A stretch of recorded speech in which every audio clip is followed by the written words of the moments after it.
Streamer mode on. This seems interesting. Instinct mode, it's like you can't tell if what you did is a success or fail. I think you should turn that on.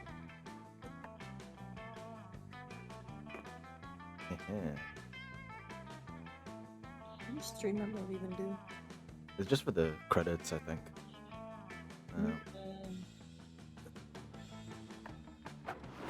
What else is there to look at? Meta shop? What is this? Looking for my credit card information? Yeah. Oh. Well, Generate. some free shit. Oh, yeah.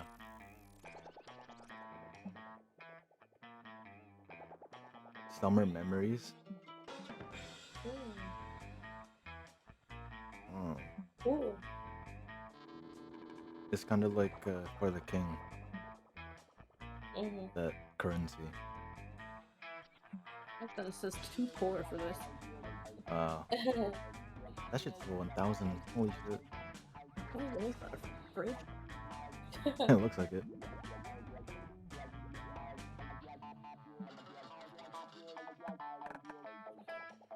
Modius, playable character? Lustful demon from Helltaker? Harem activities? Oh, count me in. I bet What the fuck?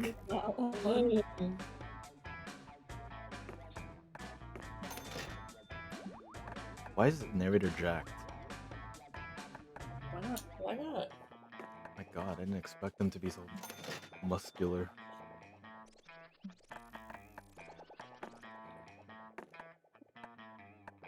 Oh, the rest is like concept art and stuff and outfits. I think. Fridge playable character? Wait, what the Did I hell? read that right? I think it said that. What is customized game? Drugs. Oh. Horrible people allowed. What does that Yeah. mean? I don't know. Like Hitler? It says right there. Really, did I read? It's a little Yeah, vague same. still though. Oh well. Oh yeah. Monster porn? Oh yeah, it's a funny one. Oh, I got all It's the. monster. Holy shit. Wait, what? What the fuck is this? Oh, We've gone super sexy. Oh, interesting. God.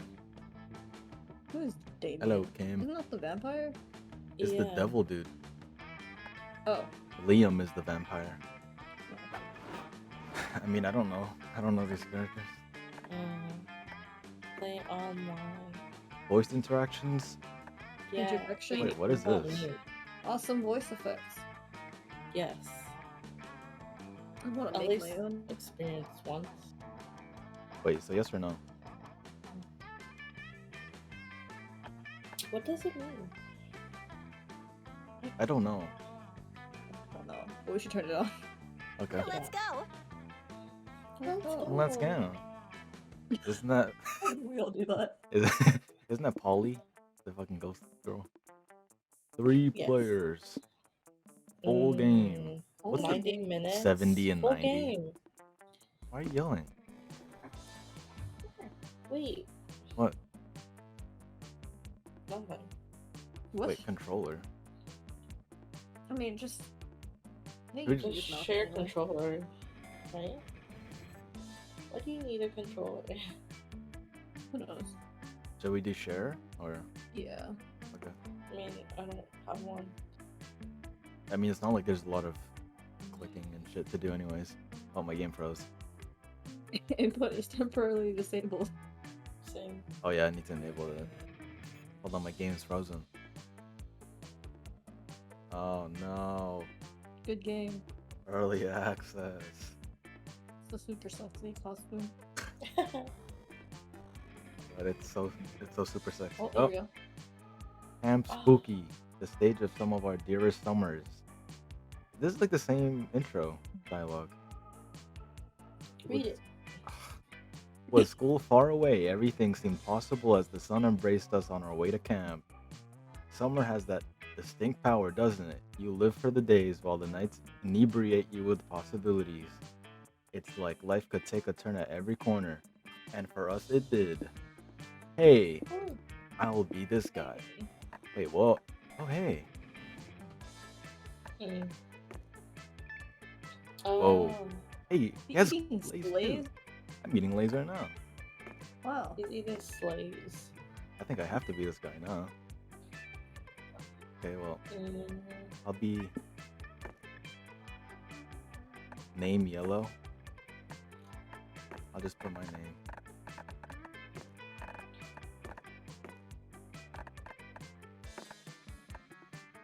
Let's ride summer. What's all this? I have to bring a backpack. Hard as fuck, hard tech. What the hell? Mm. What does that sound? The I orgy want. book. Yes. The orgy book and the body pillow. Oh, that gave me kiss and smart stuff. Kiss and smart. Oh, that gave me more kiss. Wow, you're such a kisser. Whatever this is. Okay, who wants to be player 2? Oh, no, no, no. Where's player 2? Can I Oh. choose? Oh, let me see if.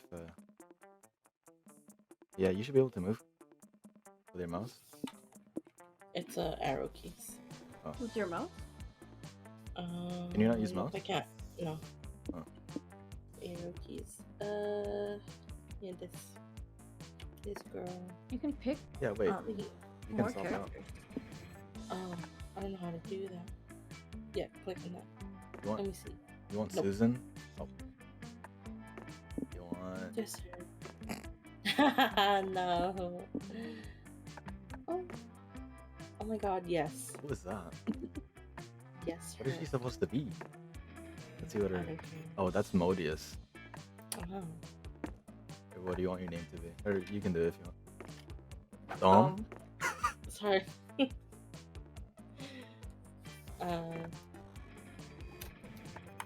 Okay.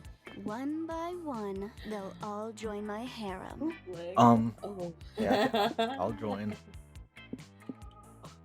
Pocket therapist. Yes. I love that. I need you. It looks like a dad. True. Are these randomized? Marshmallows. What is that dragon heat Where- Oh, oh, no. magazine? I'm gonna get it. Wait, that's from the first game, I think. I also cannot use the mouse, damn it. Yeah. Hey, do you want me to Arrow keys? do the thing? Can you switch me to the octopus? Oh, Noodles! you want to be Noodles? Oh yeah. Okay. Here, go for it. Alright. Oh, what's happening? I like turtles. What the fuck? What kind of Rubik's Cube? Oh yeah, what the hell? It's a Sudoku cube. What the hell? That's crazy. What an interesting concept. What the heck is that thing? No It's a idea. sock puppet. Freaking Yes. sock puppet. One might say that the monster prom had hardened us on the highs and lows of love. But no, in love we're always absolute beginners. And summer camp was no different. No one talked about it, but the idea of a summer love loomed over our heads. Mhm. Ah, so we're not trying to get laid? We are. Oh. Just- what? Summer love. Ah. Close to last day of camp, there was a meteor shower happening just 3 weeks away. Everyone knew that if you were into someone, you were going to watch that damn thing together. Mm. And so a silent yet powerful pressure invaded us. It was the monster prom all over again. Everything seemed uncertain. Everything but one thing. Whoever we were asking on a meteor shower date, it was probably going to be one of the 6 coolest people on that bus. Joy Johnson Jojima, 23, a badass witch who wanted to chill a bit after saving the world countless times. Mm. Aravi Mishra, 22, a hot-headed adventurer possessed by a curse who had turned out to be the most annoying roommate ever. That's pretty cool. Mhm. Oh my god, he's back. Hewlett Packard version 1.1, a library computer who had become a sentient robot ready to experience life to its fullest. Whoa. Dahlia Aquino, 20, a buff blue demon and warmonger who had set her sights on conquering summer next. Damien LaVey, 21, a fearless demon with a taste for destruction and a love of fire. Oh, cool. And Milo Belladonna, 23, question mark? What? A Death Reaper doubling as an internet influencer and who was Oh, God. profoundly in love with life and all its earthly pleasures. Cool. The bus trip was long and all of summer could be shaped by the first step well taken. And so it was clear, it all came down to breaking the ice and causing a good impression with the right person. Oh, break the ice. Me. If you could only listen to one genre of music forever, what would it be?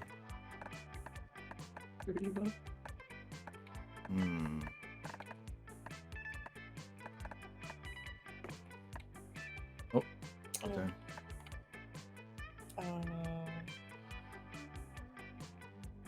Yeah. So you like jazz? Oh, what's that? I made a first Oh, impression. 90s. Oh dear. You have to read it in a girl voice. No, we don't. Oh, I Yeah, love you do. 8-bit music, so 90s. Damn, I missed the 90s. The world was simpler. Pixelation was still in fashion. My animation cycle way less complex. What the fuck? You could blow up the side of a mountain and get 20 rupees from an old man without having to hear his whole freaking life story. So am I dating the girl or the spirit? The girl. Oh gosh. She just comes with baggage. Also, Tupac was still around. Don't forget Tupac. Believe me, X, you'd never let me forget Tupac. Mig, want to take turns messing around on my Game Boy Color? We can wallow Game in Boy. nostalgia all the way to camp. Hell yeah, dude. Oh, okay, you have to read your character stuff. Unless you Whoa, want me to. nice.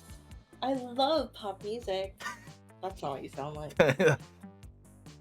Ariana Grande specifically. The dangerous She's a one. dangerous the- woman who isn't afraid to be sexy and dangerous. I love her so much. But the one thing I love almost as much as Ariana Grande is a fellow Ariana Grande stan. Oh my gosh.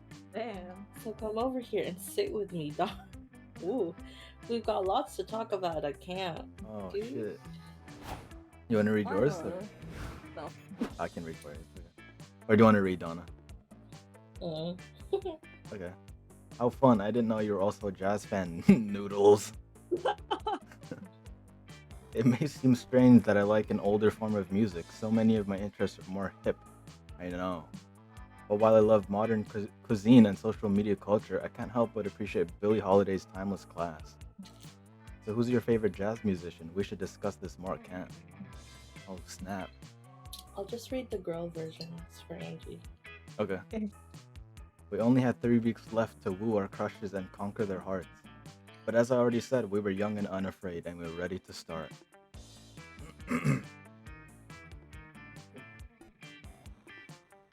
I was low-key hoping for... So The many skeleton guy. places to go. Whoa, what the hell? This voice so low. What did you even say? So many places to go, I think. Mm. Supposed to date the person that we met on the bus? I think you just have I a thought- bonus towards them. Oh, because they're like the same thing. Yeah. Let's go to... It doesn't say who's where now, huh?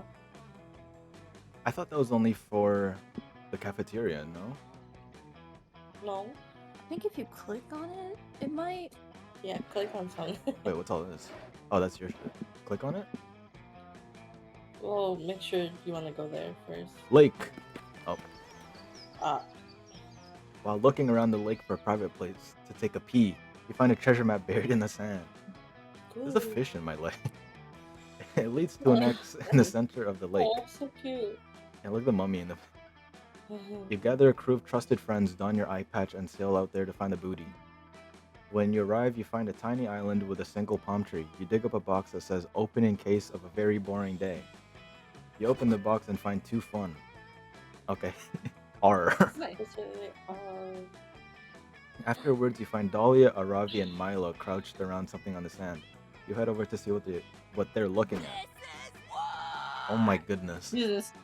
Look at Milo. That fit. Wow. Look at the knight armor. Oh, yeah. Come on. Oh wait, did you wanna?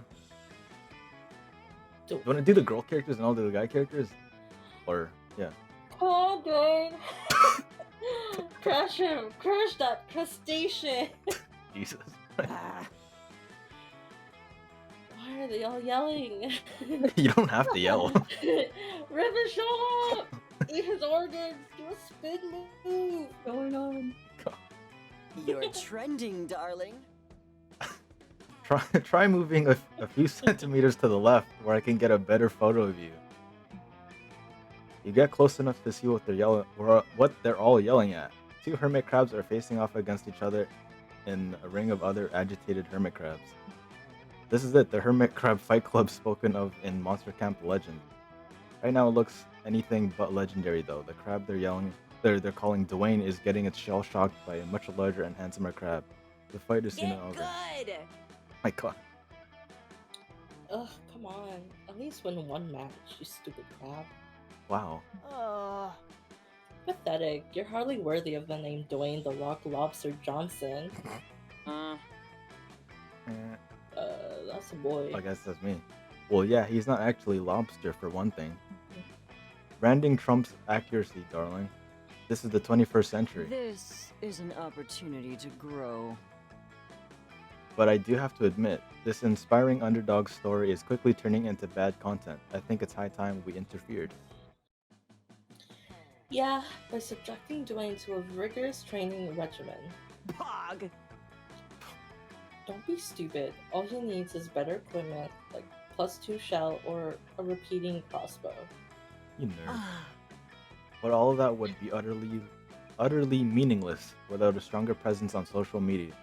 We need to get this crab on Instagram. Mhm. Meanwhile, the bigger crab is making Dwayne smell her gonapores. Excuse me? What? Wait, what? I don't know. I think it's getting teabagged or something. None of the No. others have it right. The ultimate hermit crab upgrade is well-executed redemption arc that absolves the hermit crab in the eyes of the audience. Tango lessons. Redemption arc. we should do a collab. Oh my. Yes, triumphing over one's own inner demons is a great way to build a brand. Fans love it when you experience a devastating personal tragedy live online. Remember, you can't spell the contents of your soul without content. Oh. Agreed. A well-executed redemption arc will provide ample opportunities for training montage. No. Alright then, tell us, Dwayne, what skeletons do you have in your closet? Or, I guess, your shell? Dwayne, being a hermit crab, is unable to speak. Instead, he pulls out his smartphone and shows you a series of photos. What the fuck? Ugh. Are those obscure photos of female campers? Uh-oh. Yikes.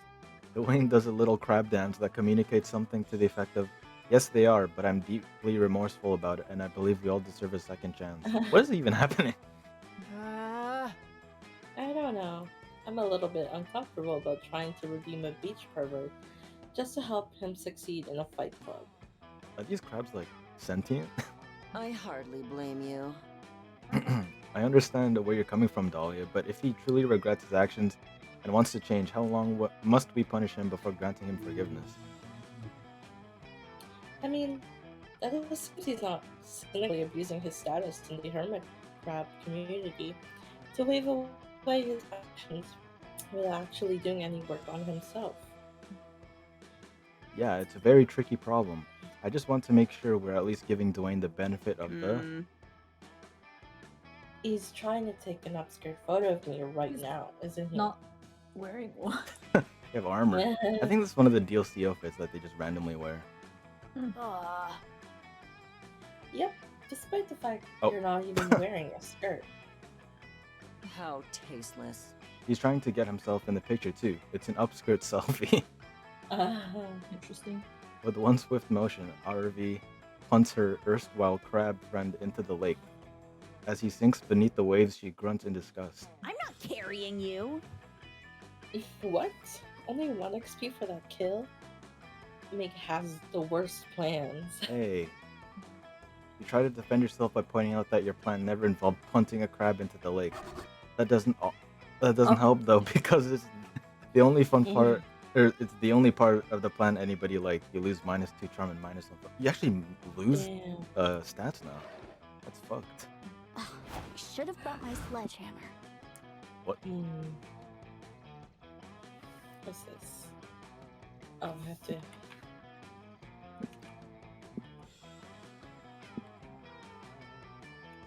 Why is there a camp dome? So, I can't go to the lake because you already went there. Yeah, I'm still there. Okay.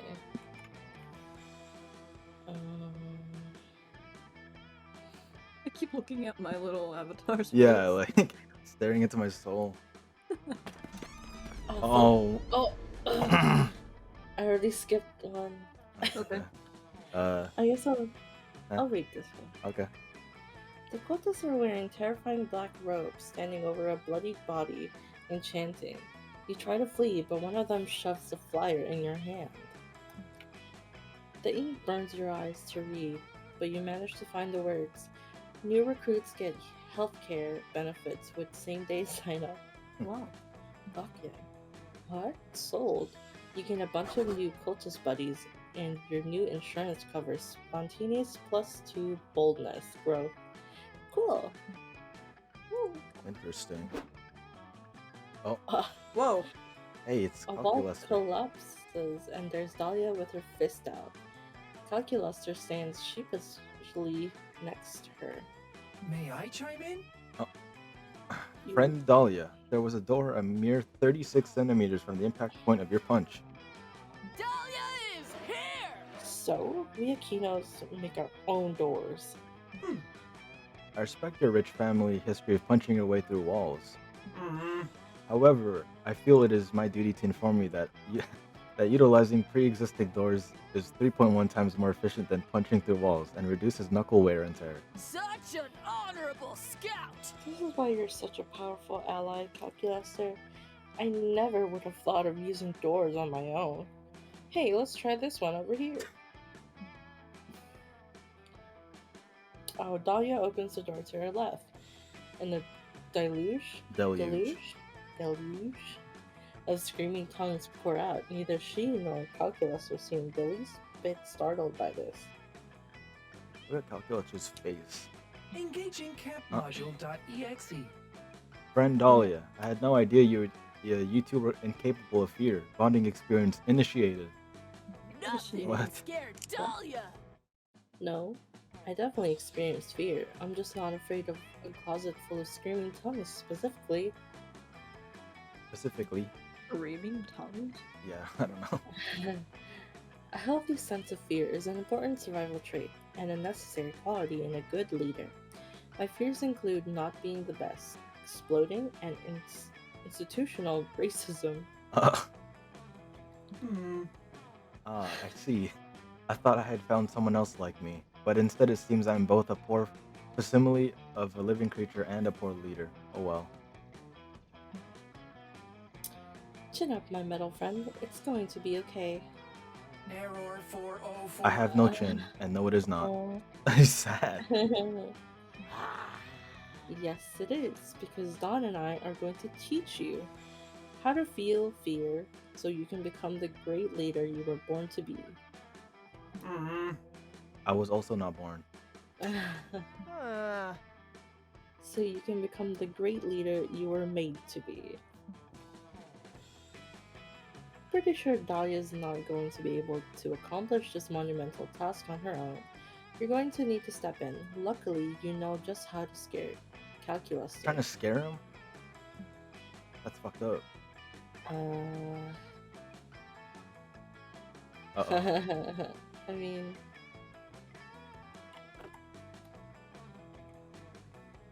Error 404. Uh-oh. I've heard of the dark web, Dawn. I've no. even been there. Oh god. Alas, it has failed to scare me. Oh, Ha! Maybe Calculaster's been to the dark web, but he can't possibly have seen the worst of it. It takes a truly depraved mind like yours to really plunge the depths of the dark web. You whip out your laptop and show him what you mean. Wow. This page is offering to sell us drugs. And the drugs are actually just crushed up assault weapons. Doesn't it? Doesn't that scare you, Calculaster? Mm-hmm. Sadly, all I feel is confusion at the author's lack of punctuation. This page lets you buy a private army, which you can use to literally massacre whoever you want. Just really go to town, I don't care. Spooky, right? I find it disturbing that the seller only accepts payment in Dogecoin, but beyond that, I feel nothing. His fucking face. Oops. What about this collection of horrifying JPEGs? Have you ever seen a man jerk off this manly astronaut? Wait, Excuse me? this manly. Manly astronaut. I mean, it still makes sense. Insane. Lameness detected. It is wrong to kink shame, friend Dahlia. Astronauts should be permitted to enjoy being masturbated to. Or wait, what? Enjoy being masturbated to? Or to? Yes. Is that a typo? No. Oh. Enjoy being masturbated to. And some people find them very appealing. His face. Oh, I'm sorry. Yeah, no kink shaming. No, it is I who am sorry. I lashed out because I was frustrated by my inability to experience. Oh no. Oh, Oh. no. No, Don, what are you doing? What Ah. did I do? Ah. What? I thought you weren't afraid of the dark web. Is it because he can't jerk off? I am not. Oh, I'm not, friend Ollie. I'm afraid because Dawn is accessing the dark web using Internet Explorer. What? Is that not how you're supposed to access the dark web? Apparently not, because just then some hackers take over your computer and transform it into a gun, What which the hell? they use to try and mug you. Oh. Luckily, money isn't a stat in this game, so you lose nothing of real value. Meanwhile, Calculaster has finally learned what it means to experience fear. Nice! You gain +2 boldness and +1 fun. What the hell? Your boldness, dude. Oh, that's fun. It's so fun. Could go I wrong. love Oh getting my god. Let's go, This Leos. fucking voice. Oh god. I did not mean to click that, but okay. Well, Wait, wait, what? Oh, shit. What? Am I using the mouse? Yeah. Oh, I am. Well, okay. You hike deep into the woods and find a mysterious journal with the number 3 on it, half buried in the dirt. Inside is tons of information on local monsters and how to defeat them. It covers gnomes, psychics, time travelers, Illuminati-shaped demons. What a boring journal. Where's the drama? Where's the inner thoughts and insecurities about school crushes? Whoever wrote this journal knew nothing about how journals work. You gain no fun from this, but you surely get 2 smarts. Boring. Oh. At least you gained something. Yeah. Whoa. Afterwards, you're hiking with Joy, Dahlia, and Milo. Joy and Milo were trying to have a very insightful conversation about the practical value of tragic literature, but a loud nearby crunching noise is totally killing the vibe.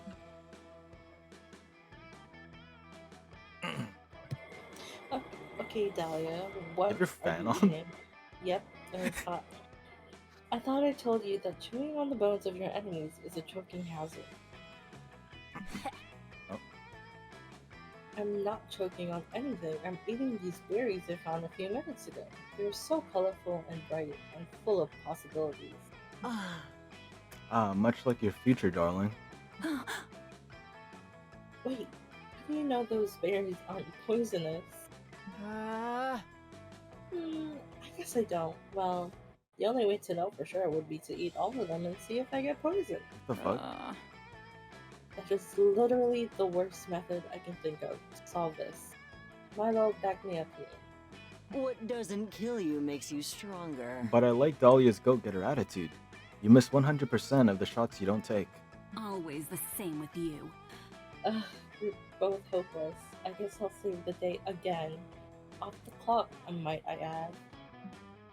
Hey, the real profit is knowing you did the right thing. Just let me. Oh, Actually, don't know if these are poisonous either. Well, this is awkward. Does anyone have any ideas on how to identify these? Dahlia raises her hand. Ugh. Besides eating them? Milo raises their hand. Enough of this. Or doing an Instagram poll? Everyone puts their hands down. It looks like it's all up to you now. Do you have any ideas? Noodles?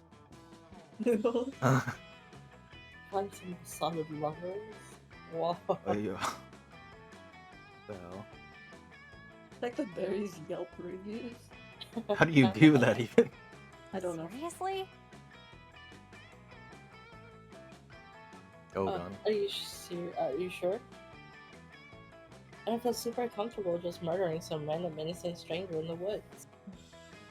Nah, Joy doesn't understand. Besotted lovers are the worst. You follow the sound of melodramatic keening to a nearby clearing where a man and woman lie in the grass. Ah, me, sighs the woman while shedding a glittering tear. I know not why I love you, for our love can never be, and yet I am enticed by you so. What the fuck? And I you, says the man. Ah, dear love, why art thou yet so fair? Our love defies logic, it defies the very stars. It defies the notion that we should progress as individuals rather than remaining in this all-consuming doomed romance until we die of broken hearts or unplanned pregnancy. Oh my god. Yikes. Oh my. And yet it promises to end in tragedy. We mustn't be. But we must. Am I reading like a fucking Shakespeare? And yet Yeah. we mustn't. But Romeo and Juliet. yeah, pretty much. Okay, you were right. These two suck. Who wants to do the honors? Dahlia throws a rock at the dude's head. It Oh my hits his God. temple perfectly and he crumples to the ground. Jesus. No, cries the woman. My love? My My my love? My entire world. The thing I was using to prove to my father I didn't need to go to college is dead. Where will I find purpose and fulfillment now? I can't go on, but what shall I do? Aww. Oh shit. I'm all out of rocks. I guess I could try throwing my snap. Oops. Yes, the gods hath bestowed one final gift upon our doomed love. Poisonous fruits. I shall expire. Just like the fruit in my loins, the ones I watched you perish, my dear. Ew. Oh man. I'll be right back. Okay. Hey, what the hell? You weren't supposed to eat all of them, you little... Mm-hmm. And she's dead too. Okay. Yeah, it's like a modern Romeo. Mm-hmm. Sorry. What the hell? His hood went up. Or their hood went up. Well, at least they died doing what they loved. Each other. I'll just snatch their souls up real quick and...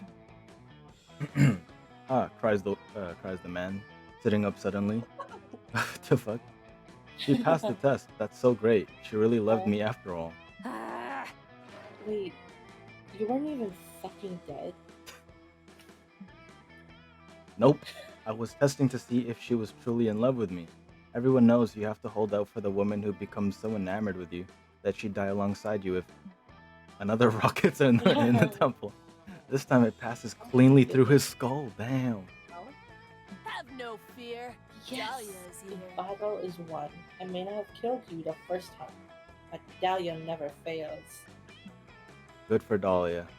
This experience has given all of you a good poison education. Coach will be so proud. You gained 2 smarts and 1 boldness.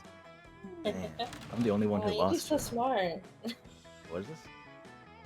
Challenge. Everybody choose an object. Say your choice out loud to the other players before clicking. Like before clicking now, or is... For cooking.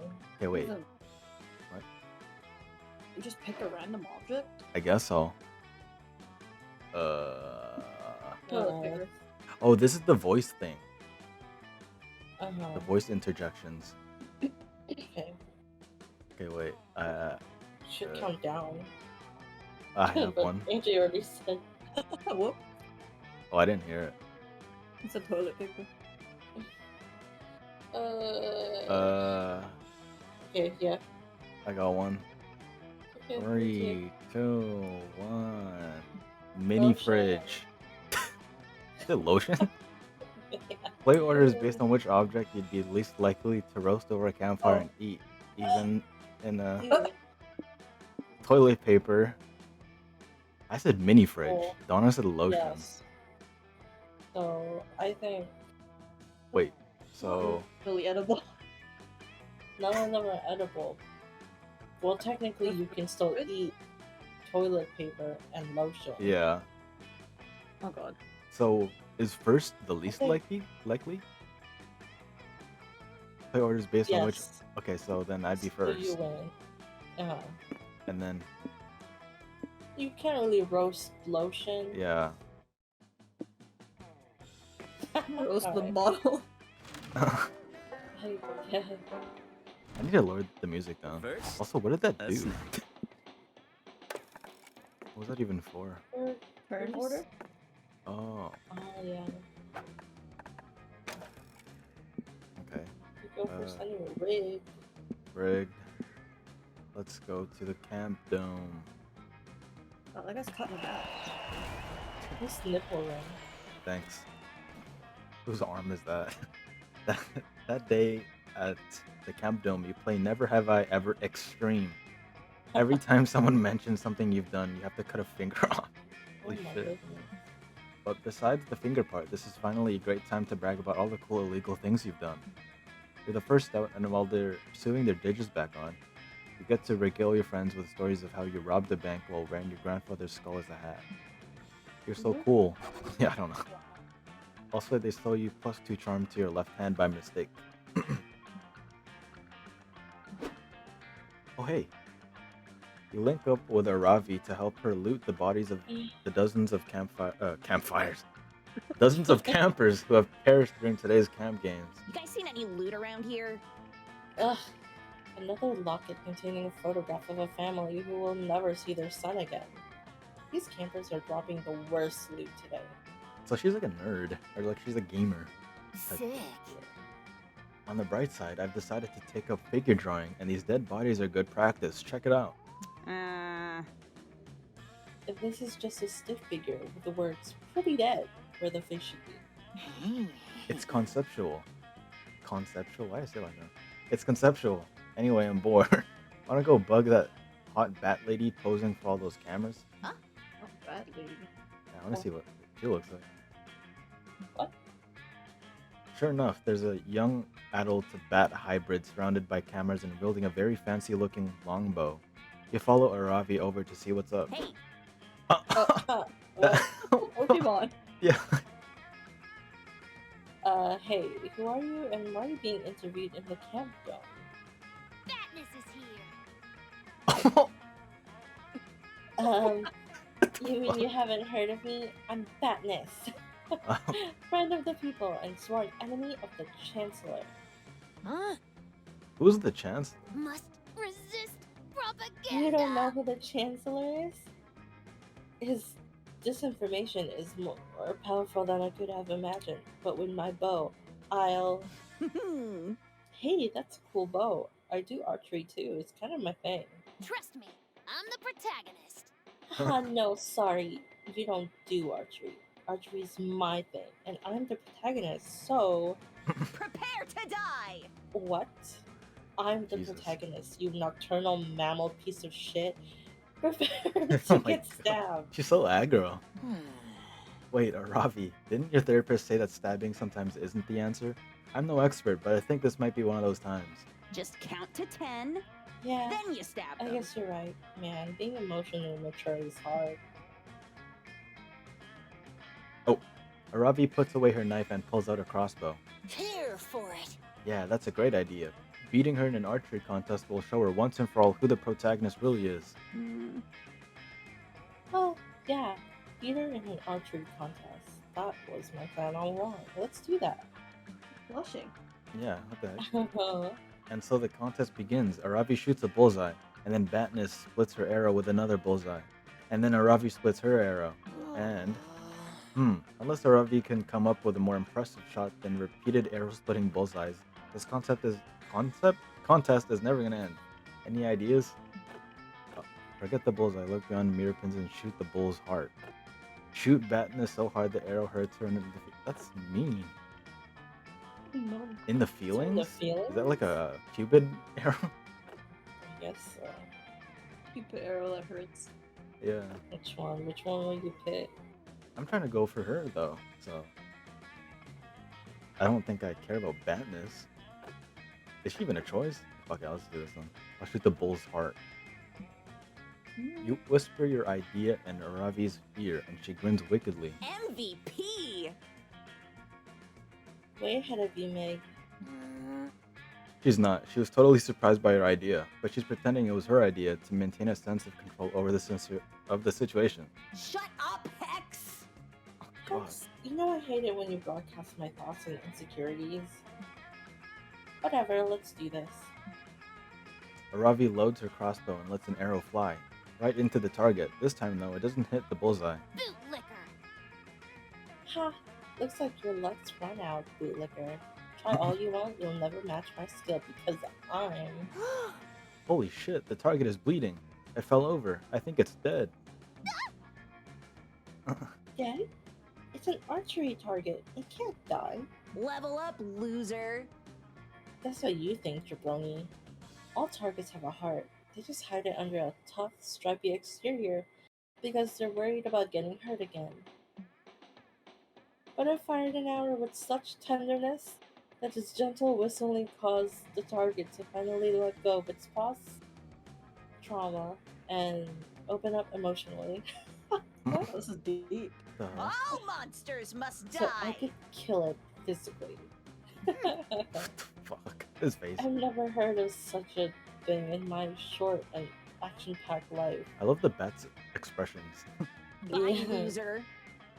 That's because you've never been to therapy, loser. Aravi, out. You march off proudly together, leaving Batness flabbergasted behind you. No one needs to know that all that blood was actually from a gremlin you duct taped to the back of the target. You gained 2 creativity Oh my and God. 1 smart. Goodness. This time, I'll get it right. Gosh. I can't go to anywhere else. You can. I can't. Do up and down according to the sign on the left. Let's see. I'll go scout. Wait. What? Nobody went. Wait. Oh. Was it Breaking Bad? You spend the day learning new skills with the Monster Scouts in order to earn badges. You earn a badge for healing a wound using only using the bark of a tree. You earn a badge for writing poems in iambic pentameter. You earn a badge for building a blackberry using only real blackberries. Oh. Damn. Nice! Completing all of those unexpected and probably useless lessons earned you +2 creativity. Later, you find Dahlia punching a rock. This would normally be pretty standard, but you realize her expression has a shade of sadness. You go ask if she's okay. She's not. Uh-oh. Hey. Oh, hi, Dawn. You must be wondering why I, Dahlia, came out and not in my usual cheerful disposition. I know you all expect me to keep morale high, as I am the unquestionable leader of this camp army of ours. You have literally never seen her as that, but you're not about to interrupt her. Best summer ever! You see, My god. I've been lately enjoying the many pleasures of summer as I got closer to my goal of having the best summer ever. Ah! But might all these pleasures be making me weak in the process? I've been so focused on summer when before my only season used to be conquest season. Oh. I think we all know what the problem is. It's Damien. Uh-oh. Yeah, my whole thing used to be being Damien's rival, conquering the 8th circle of hell and all that. So Summer screwed! camp has opened my eyes. Damien is like super lame. That idiot has 0 survival skills. I saw him checking a tree's bark to find the nearest McDonald's. Ah! He's the silverest of the silver spoons. It's targeting. I cannot see that Wimp as a rival anymore. But a healthy rivalry is a central part of a warlord's structure to remain strong. Oh, admirable. I know this because I've watched all kinds of informational documentaries on being strong, such as Dragon Ball and Naruto. I think one of those was even filmed by Michael Moore. So I got worried that I would become weak by having no rival. I started punching this rock in the hopes that we'd become sworn enemies, but it's not worth it. You tell Dahlia you'll become her rival, a rivalry to remember. Ah, Nah, you're just saying that so we can build some sort of sexual tension. Oh man. so muscular. I don't blame you. Anyone would leap at the chance if it meant they'd get a spoonful of this buff, beautiful blue bod. Yeah. But enemies to lovers sounds like more of an Arabi or a Joy thing. Not my jam though. Sorry, Damn. that sucks. But if Dahlia's not into sexual tensions with rivals, maybe she's into intimacy, trust, and eventually sexual tension with good friends who help her in an hour of need. Don't overthink it. Jump head first into it. Punch the first person who crossed it. Yeah, deck 'em. You've surpassed Damien's level by far. But what if you had a rival that was a horrible creature made of out of 14 Damiens? That may level the playing field.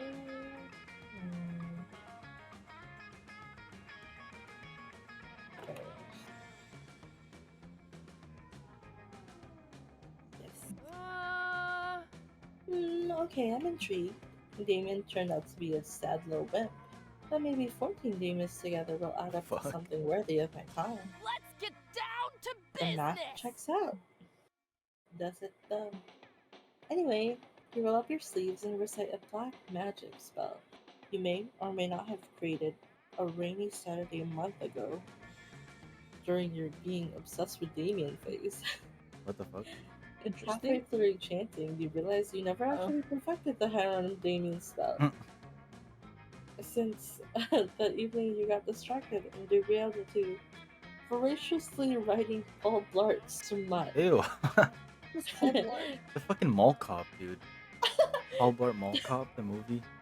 What the fuck is that? To this day, your equal parts ashamed and proud of the result. Paul Blart 3, Mall Cock. I can't believe they actually referenced it. But what can go wrong? Oh my god, what Ew. the fuck? Whoa, one has like a garter. Yes. It has heels as well. Yeah. Alright, you read that one. God. Oh, Whoa, he's a horrible mess, but I guess Damien is that too, so it tracks. this is a takeover. Hey, you, massive Damien, it's wanna fight? Spicy Oh, shit. Anyways, man, as impossible as it sounds, I think this thing might be 14 times the wimp Damien was. Oh, there you go. He said it. Okay. Sure, and lame massive Damien, sure you are. You're more of a winter person. Anyway, Dawn, I think this was a terrible idea, and you're probably dumb for having terrible ideas. Hey, bye. I'm gonna leave you with your weird, thirsty creation. I have some Paul Blart smut to read. Oh Ew. no. If you could only tell Dahlia that Paul Blart smut is also another thirsty creation of yours. But alas, you must respect the sacred vow of secrecy of the holy siblinghood of Paul Blart smut writers, for that is your duty as a Paul Blart smut writer. Fucking Jesus. God. Okay, that's not true. I just like saying Paul Blart smut out loud. Paul Blart smut. Funny. Funny. And in case he was Aw. -2 charm and -1 fun. Damn, you have one charm. Paul Yeah. Blart's butt. That's narrator, man. Smell danger. Huh? His voice, dude. Oh. His face every time. that day you find a mirror in the haunted manor, But instead of showing your reflection, it shows you an exaggerated evil version of yourself. Evil you says, "You will never surmount your insecurities. Look at how perfect I am, and look at how flawed you are. Nobody will ever love you." Oh no. Counterpoint.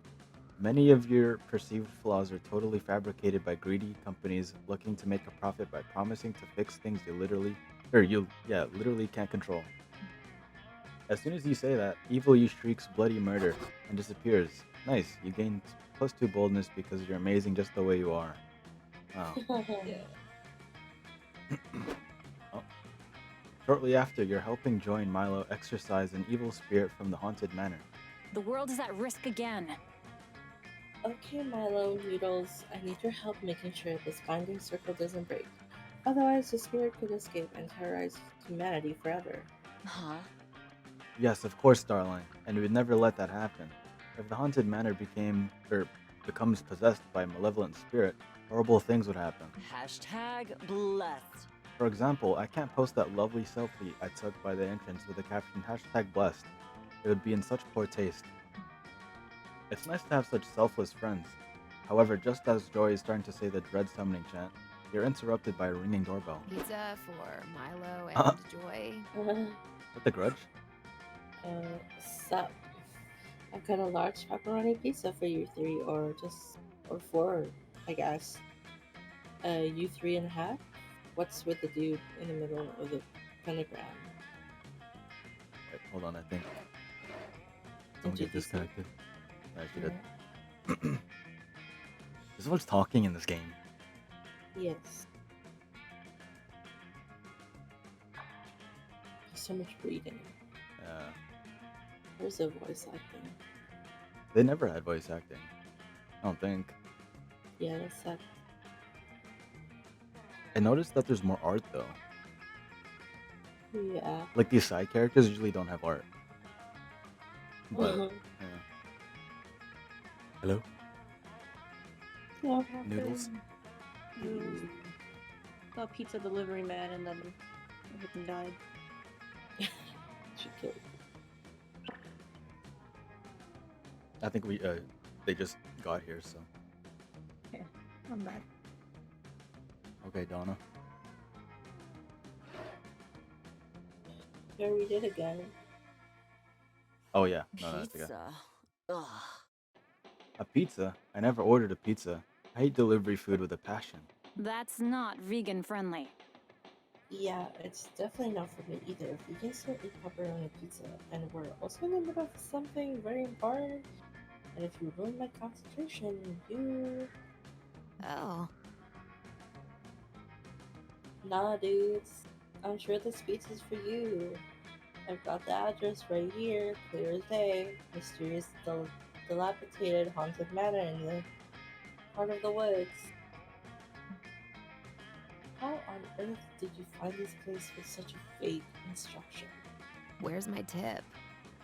I searched far and wide, because I'm motivated by one thing and one thing only, tip money, which I'll be needing you to give to me before I can leave. But it's not our pizza. Be gone, darling, before I leave an incredibly scathing Yelp review. Oh, okay. No can do. Can't go back to work without money for the pizza. You're stuck with me until one of you ponies up. Ah, fuck. No wonder your friends accuse you of being annoying when you refuse to leave them alone. This sucks. This girl won't leave anytime soon, and her presence is fucking with Joey's concentration on the exorcism. How can you convince her this is definitely not your pizza? Pizza's Facebook profile. What the hell? Oh yeah. I can't use the mouse. Oh, whoops. Wait, still no? Nope. Nope, yep, Oh, never there mind. you go. Seriously? Well, that's just ridiculous. It's a pizza noodles. There's no way it has a... Hey, darling. Please, darling. Everyone has a Facebook profile left over from 2012, even if they don't want to admit it. Here's the pizzas. Ooh, this is actually quite interesting. It appears that the pizza's likes include tailgating and going to children's birthday parties. It's also interested in feminism, Italian cinema, and is in a polyamorous relationship with a box of garlic knots. The fuck? What? No way. Oh my goodness.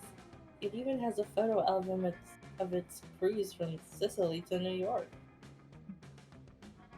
Wait, read its most recent post. Today, I have achieved my dream. Someone finally purchased me for consumption. What the hell? I can't wait to meet the one who's going to eat me. This is my life's purpose, to appease someone with my delicious cheesy goodness. Oh god. Do not weep for me, friends. I have lived a full life, and I have no regret. Onward into the great beyond. That's actually kind of heartwarming. Okay, that was not bad. Also, the pizza's order is tagged in the post. Apparently, he's an itinerant hobgoblin who loves haunted houses, delivering pizza, and competitive knitting. Life is a gift. You know, I often find that we forget that everyone and everything has much more to them if you take the time to learn about them. We should all take time to learn about each other and consider that every person, Jesus, and pizza is living a rich inner life, one that we must cherish. And before Milo can finish, you all hear a toilet flush, and a hobgoblin you've never seen before walks out of the bathroom and sees you all talking. I wonder if they have art for this goblin. Oh no. Oh cool, he says. My pizza's here. Here's your money. Keep the change. Okay, bye. Sick. Bye. The hobgoblin opens the pizza box and eats the whole thing in just a few bites. He nods at you all and walks off, presumably to continue his knitting practice. Ugh. Well, okay then. This moment feels less beautiful now. When life gives you lemons. Well, life is like that, isn't it? One man's soul-touching moment is another man's lunch. Or something. I don't know. I'm uninterested now that there's nothing heartwarming happening. Let's just finish this exorcism. And you do. You were all briefly touched by the pizza's purpose, but now that that cheesy shit is over, you can get back to boinking your friends and earning +2 fun and +1 charm. Boinking? Boinking your friends. Huh. Uh-huh.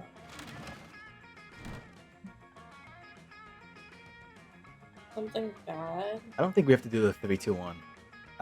We could just... Right?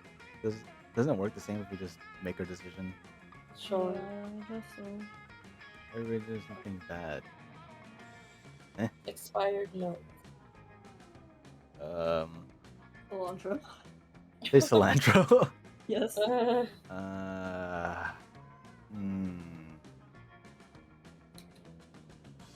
Termites. You have rebuilt society on a desert island, and you can totally ban the bad thing from this new society of yours. I mean, Termites, expired Termites. milk. Wait, what did you say, Angie? You said, It's cilantro.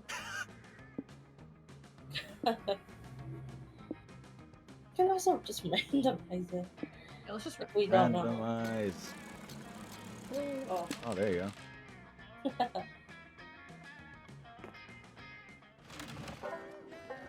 Yep, fine. Okay. Time. Aw. Do not touch the file. Hey, what's this? That's what? Isn't it we the, get like to the cafeteria choose. thing? Yeah. No, this bug Oh. thing. Oh, he's like a Oh, moth, yeah. Mothman. Oh, do you get to buy from him or something? No, I I don't don't even think have so. money. I have no idea. Oh god, mouse is spazzing out. Who you trying to get with? I have no idea. We haven't even seen Damien all game. That's true. I'll go talk to Damien. Okay. Just 'cause. Like any night around a spooky campfire, the air is filled with the smell of smoke and the sound of bickering. Enough of this. Oh my Oh. god. Damn. Mantle? For the last time, Demon, you simply don't have what it takes. I like Damien's hair. I don't. What? You don't- What? How can you say that? How can I not have what it takes to be your next bad guy? I'm the baddest dude I know. You're not a big bad. but you're still very bad at this. Be that as it may, you are not the baddest dude that I know. I fought many impressive villains in my time. You've done far more villainous things than you ever have. I can get there. I can be more villainous. My whole thing is trying to save the world. Why would I ever encourage you to be more villainous? I'm a pro! Well, if you don't want to encourage me to get more villainous, then I think you need to admit that I'm already a villain. Ugh. Ugh, I have real bad guys to fight, Damien. Some of them are probably plotting unspeakable crimes right now. Give it a rest. Of course, the most unspeakable crime of all would be missing out on this golden opportunity to impress one of your campmates. Ooh. You leap into action to avert that potential crisis. Uh, Oh, you basically just choose either. go, What go, we're go. going for. Well, you pick. Wait, remember the second one? Yeah, it doesn't matter how villain, because he doesn't fit the most wanting to fuck Oh. job. You want to say that? This sounds like one of Noodles' semantic loophole designed to curry favor with your crush. Oop. But I'm willing to hear you out. So, Damien, what have you been doing to make you a danger to yourself? Oh boy, let me tell you.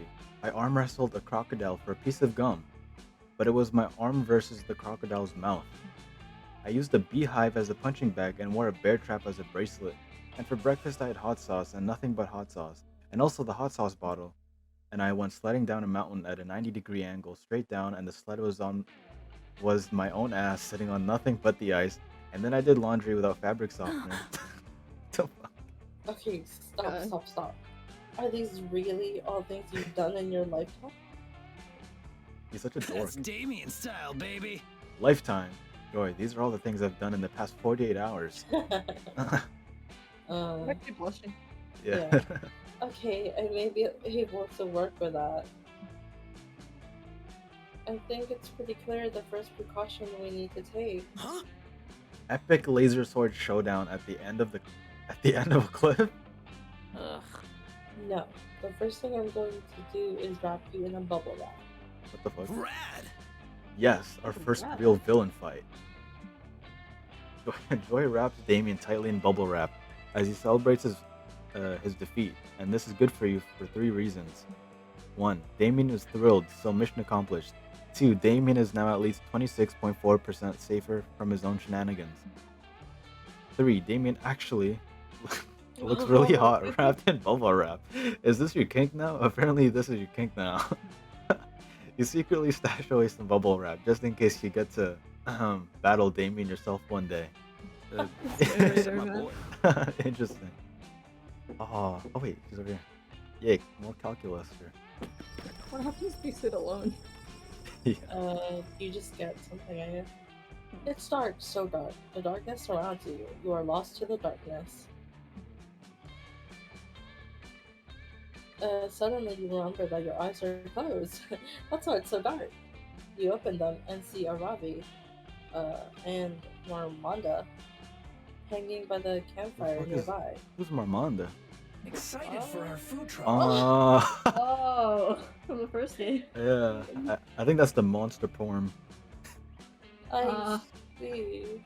Mick, I am pleased to see you. We were just brainstorming some ideas for our up-and-coming business venture, a food truck. The adventure must begin! Yep. Between the 3 of us, we have all the skills required for a food truck. Snack food enthusiasm, ruthless ambition, and the ability to Google recipes. Fucking Snacks though? I'm the one bringing the snack food enthusiasm. I've eaten 12,421 different flavors of Pringles in the last week alone. Jesus. What the fuck? And as usual, I'm the one bringing the ruthless ambition. I'll do whatever it takes to win in any situation or context, regardless of what's socially acceptable. X is eating a donut. How's that work? Oh, I thought that I was the one bringing the ruthless ambition. This is such a relief. His face. Nah. Anyway, I still think that our biggest problem is getting the word out. How do we convince people to come to the truck if violence is an illegal marketing tactic or whatever? You guys, I got the perfect idea. Let's do some kind of fun promo. I'm all about that BOGO life, and I've got the coupons to prove it. A promotion is an efficient way to advertise, but they can be risky. For example, Toys R Us was criticized harshly for their Take a Baby, Leave a Baby sales event. What the fuck? May I chime in? To avoid any possible bad publicity and increase our margins, why don't we have a pay double sale? Customers will get to pay twice as much as normal for their purchases. Meh. How about we do a contest to see who can kill the most goblins while wearing our merch? That way, our merch will be worn by badasses and goblin victims. Ugh, you guys just don't get promos. They're supposed to be fun, so let's buy a t-shirt cannon and call it a day. Since each of us owns equal shares in the food truck, the only democratic way to settle this is with a simple vote. Marmonda... Wait, What? is Marmonda him? Because Yeah. Yes. of the outfit? Yeah. What the Yes. fuck? Marmonda conducts a vote between the four of you. Everyone votes for their own idea. You formally abstain. It's a tie. This is so dumb. Voting is stupid and never works. I am disappointed. If we can't even make this decision, it's statistically improbable that we have the coordination necessary to run a food truck or be friends.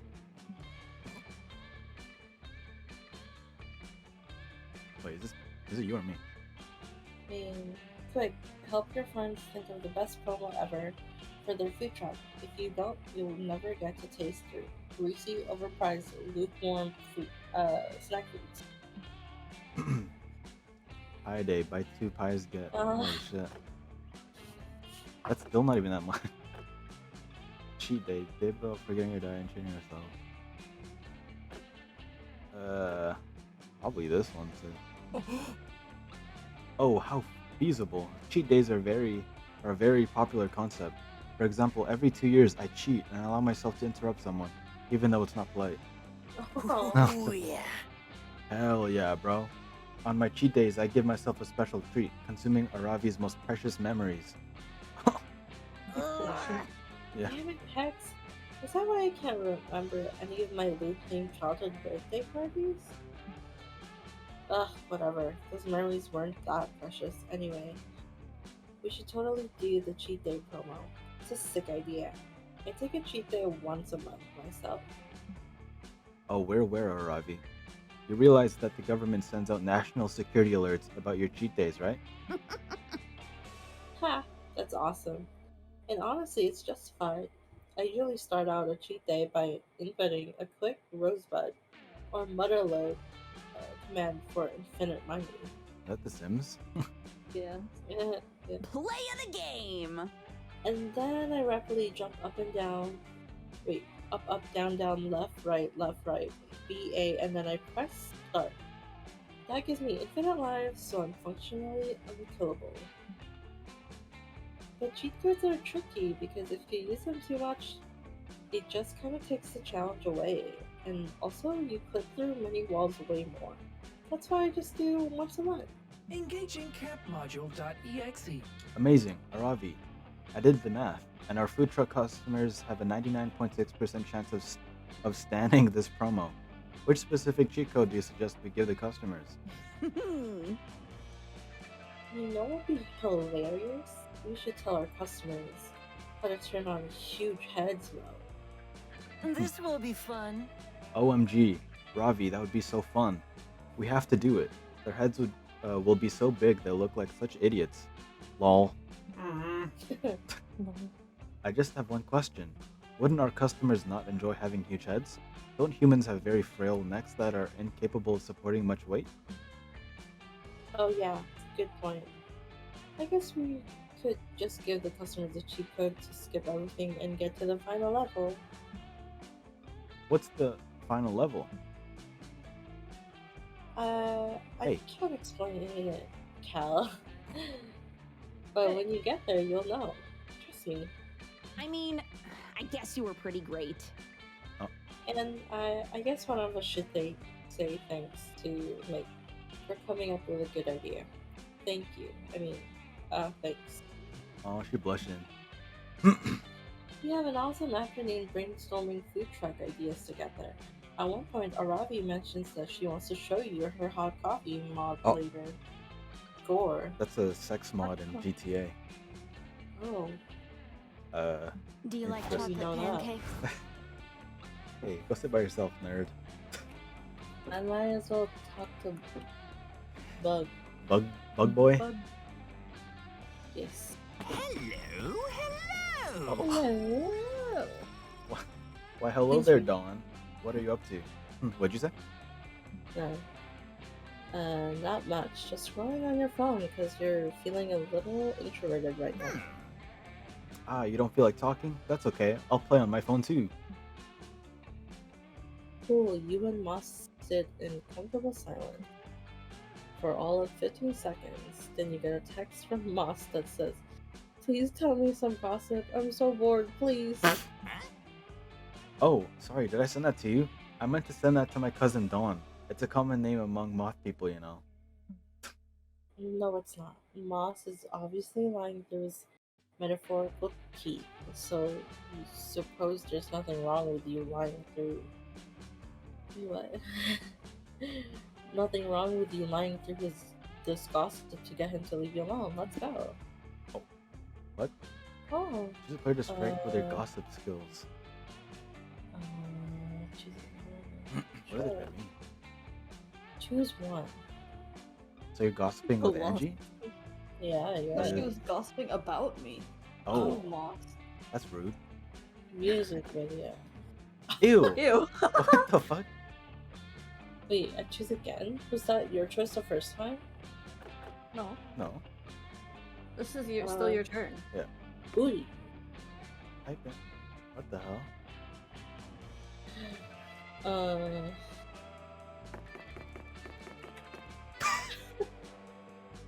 my god, I want to see this gossip. Oh, what titillating gossip. I can't wait to tell my cousin Dawn about it. Also, everyone else we know. Moss then proceeds to actually pull up a contact named Don Man. What the hell? Damn, I guess it's a common moth people name after all. You have a lot to ask your parents. Interesting. Not long after that, Moss has completely spread your rumor around Oh camp. my god. Who the fuck? Hey, so you know Noodles, right? Listen to this because you may Oh, not know no. her. Oh As god. well as you thought. According to what I heard, last year she was arrested for partaking in an illegal music video. The trial was so long, tedious, right up until Noodles, who was defending herself, called her surprise witness, who was none other than Doja Cat. Holy shit. I heard it was a trial to remember. But that's not even the strangest thing. In the end, the judge determined Noodles was innocent. Solely based on her booty. Octopus. Better to keep that in mind next time we talk to Noodles. Who the fuck are you? That's a cool character, whoever that is. She didn't even Yeah. introduce herself. Oh, Thanks wow. to your gossiping skills, Noodles' reputation is forever changed, and she gains plus Oh. creativity. But you gave her points. You're Interesting. blessed. What is this? What Not would it be available? then? Oh, interesting. Oh, I'll take a gamble. Oh, this fucker. Mhm. Ah, welcome. You new here? Don't fret. Let me explain how this works. I will prepare you a drink. The drink of the day. You may choose to drink that one, but if you're not interested, you're lucky. There's a mystery box with a second option. It could be better. It could be worse. But one thing is for sure, it will be mysterious. Kinda creepy. And these drinks, look, choose whatever you want, but I'm not responsible for whatever you put in your mouth. I'm a wizard in training. For you to test my concoctions is somewhere between kind and reckless. So get ready and good luck. This fucking cat. Okay. Oh, this is you. Noodles? A heart in Sangria. there. Yeah, ew. What do you say? Will you take the drink of the day? Or would you prefer the mystery box? Mystery. Mystery box. Oh, shit. I can't click on it. It doesn't click on it. Yeah. What? Oh. Whoa, Ooh. Manhattan. What the fuck? Ooh. The mystery box. So bold of you. Hope you're happy with it. No refunds. It's really nice. What does that do, though? Who knows? Oh. The bargain. No idea if I got the recipe right. Want to try it? Otherwise, you always have the mystery box. This looks lame. Mystery. It's gonna be ass. Oh, Ooh, that's That's nice. cool. Oh god, look at your shit. the mystery box. So bold of you. Blah blah blah. Sorry, Mom. Aw. Ooh. Whoa. Push number 9. Yeah, that could be good. Oh, sorry. Otherwise, you always have the mystery. Blah blah blah. I will take a drink. Yeah, no, totally. I was testing your common sense, Uh-huh. and you passed. Your prize is the drink you chose. Wow. Wow. What did that Oh. do? Oh. Love What's gonna potion happen? number 9. Answer? The love potion number 9. The right way to get someone to like you more is by being yourself and finding someone with whom you can match. But the fast way is by drinking this drink. Let's drink our sins away. Oh wait, what's that? Ooh. You have like a heart. I don't Guess know. we'll find out. This is yours, Manhattan. A Manhattan. Yeah, I turned an actual location into a drink. It's so fucking concentrated that everyone has the opportunity to gain plus 1 extra stat point at Oh. every location. Wow, Oh. thank you. You'll be the one with locations. Stop. What the hell was that? Nice. Dark and stormy. Oh. A dark and stormy. Really? I just managed to capture an actual storm to experiment with it. I hope you have a good memory, since this fucker will take some vision away from me. No! Let's make a toast. Oh shit. That's not good. Mm. So hard to believe you drank that. Huh? You did this to us. I guess so. Everything else was positive except me. Oopsie. Had to I have. don't know what Donna's did. She got a bunch of hearts. Maybe it's just, Yeah, I kind of hard. I don't know. I Everyone really chooses choose the food. Spaghetti. Damn, sushi.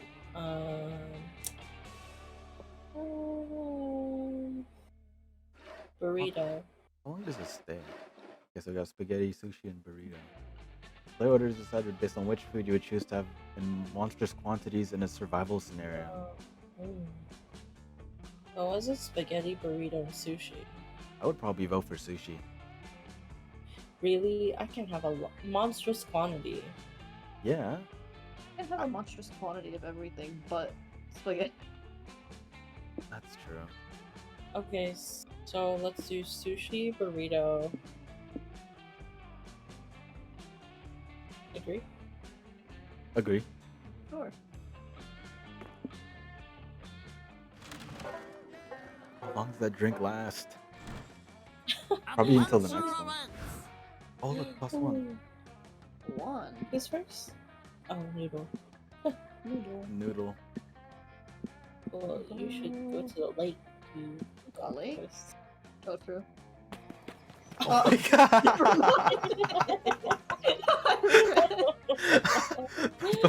before you go to the lake, you decide to make the most fun inflatable toy to float on that you possibly can.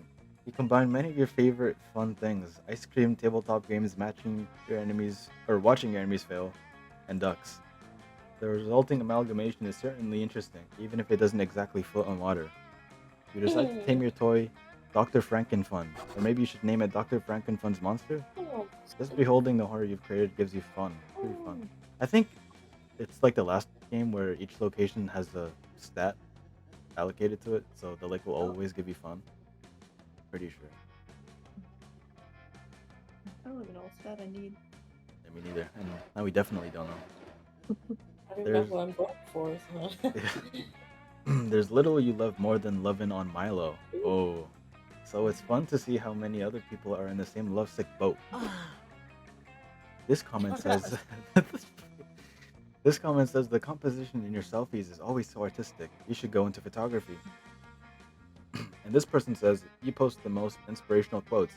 They made. This one just says, hit me up with that Reaper, that Yeah, Reaper say it. dig daddy. Click, click. No. Well, assuming all Grim Reapers have dicks and or identify as male, it's still 14th century Europe. Hashtag blessed. But I'm flattered by the sentiment. By the sentiment. Love keeping my fandom hooked on my aesthetics and thirsty for my sediment. Oh, Whoa. whoa. Whoa, whoa. Migzz. Belladonna, I was expecting to hear a conversation on owning your attractiveness. Being true to your identity and historical monster lore, but what do I find? I love her design. Cool.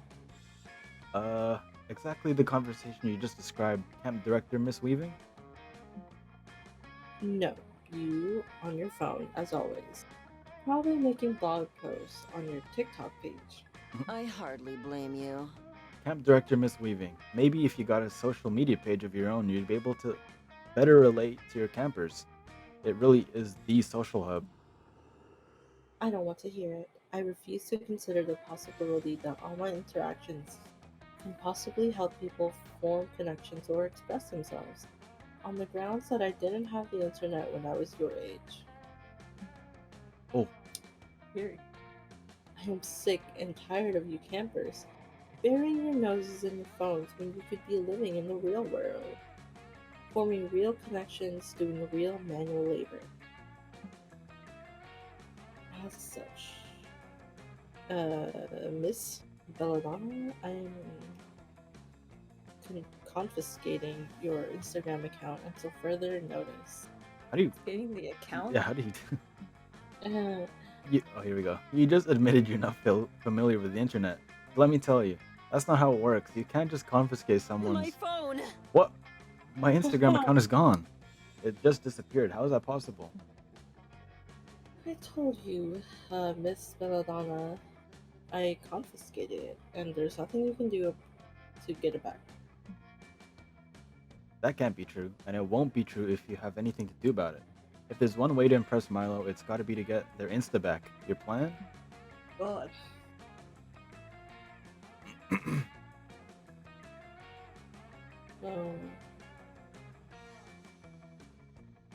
The grand race at Murder Mountain? House of Capture.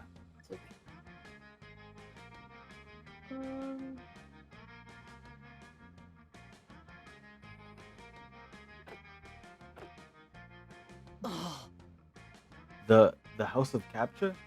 Noodles, are you sure? Half the people who attempt their tests don't survive. Most of the rest go insane from their riddles and mind tricks. It's more than a person's brain can handle. magnificent. But if you truly believe that this is the way to restore my account, I trust you, Noodles. Let us take this journey together. Oh shit. Hey, her Ye- nails changed colors. Oh, yeah, and an eye color. Hmm. You and Milo journey through the deep, dark, haunted forest of the internet, through cave systems of toxic stalagmites and masculinity, weaving through likes and subscribes and narrowly avoiding being cancelled by giant bats. Finally, you reach a large castle balanced precariously on a pile of rocks. You go inside and are greeted by the hooded monks who silently guide you into the first room of tests. The moment you enter the first room, you are suddenly surrounded by images, swirling, moving. A deep, booming voice asks you, which of these images contain traffic lights? Is this Oh, capture? Yeah.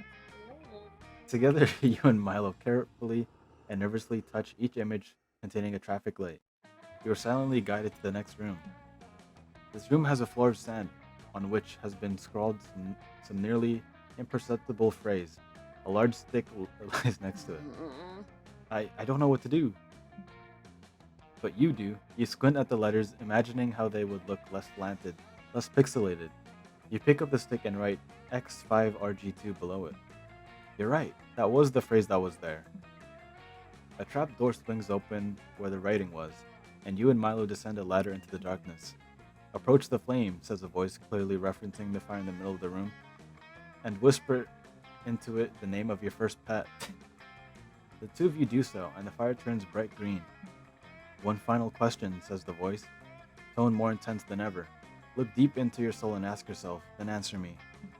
Are you a robot? As a Reaper, much of my life seems to have been prescribed. My career, my duties, but my choices, personality, and hobbies are entirely my own. No, I am not a robot. The fire goes out and is replaced by a floating white orb which glows softly. Magnificent. That's it, my Instagram account. I can tell because it smells like lush products and narcissism. Milo puts the orb in their pocket, and their Instagram account is immediately restored to them. They're eternally grateful to you, so into your pocket goes +2 charm and +1 fun. This time, Nice. we'll get it right. To get from the lake to that. I don't know. don't know. There's a cave nearby, I guess. Yeah. Wait. I What? just saw like a little icon on top of the woods just now. I don't know what you moused over.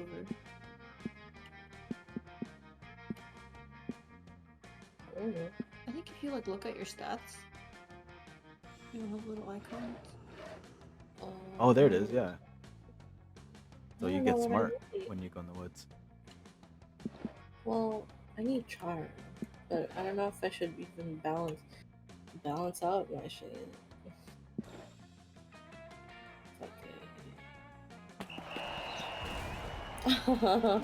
Yeah. Just been spin the bottle in the fucking dome? Yes. Interesting. That day at the camp dome, you're doing some classic battle royale. Lots of fun and murder. You've cornered another player who begs you to spare her life. You decide to spare her, but you still shoot an arrow in her spleen. Little known Wow. fact, people store excess charm in there. In your spleen. My What god. the hell? She starts bleeding charm, so you take +3 charm and drink it. It refreshes you and makes your skin clearer. What the hell? Later, you're caught up in an intense game of capture the flag with Camp Rival Camp. You thought it would be kind of fun? You were wrong. The dome has become an active war zone. There are full-scale military hierarchies, weapons of mass destruction, and lots of death on both sides. Whoa. Oh, calculator. Press Wait. the button. What? Oh yeah, what the hell?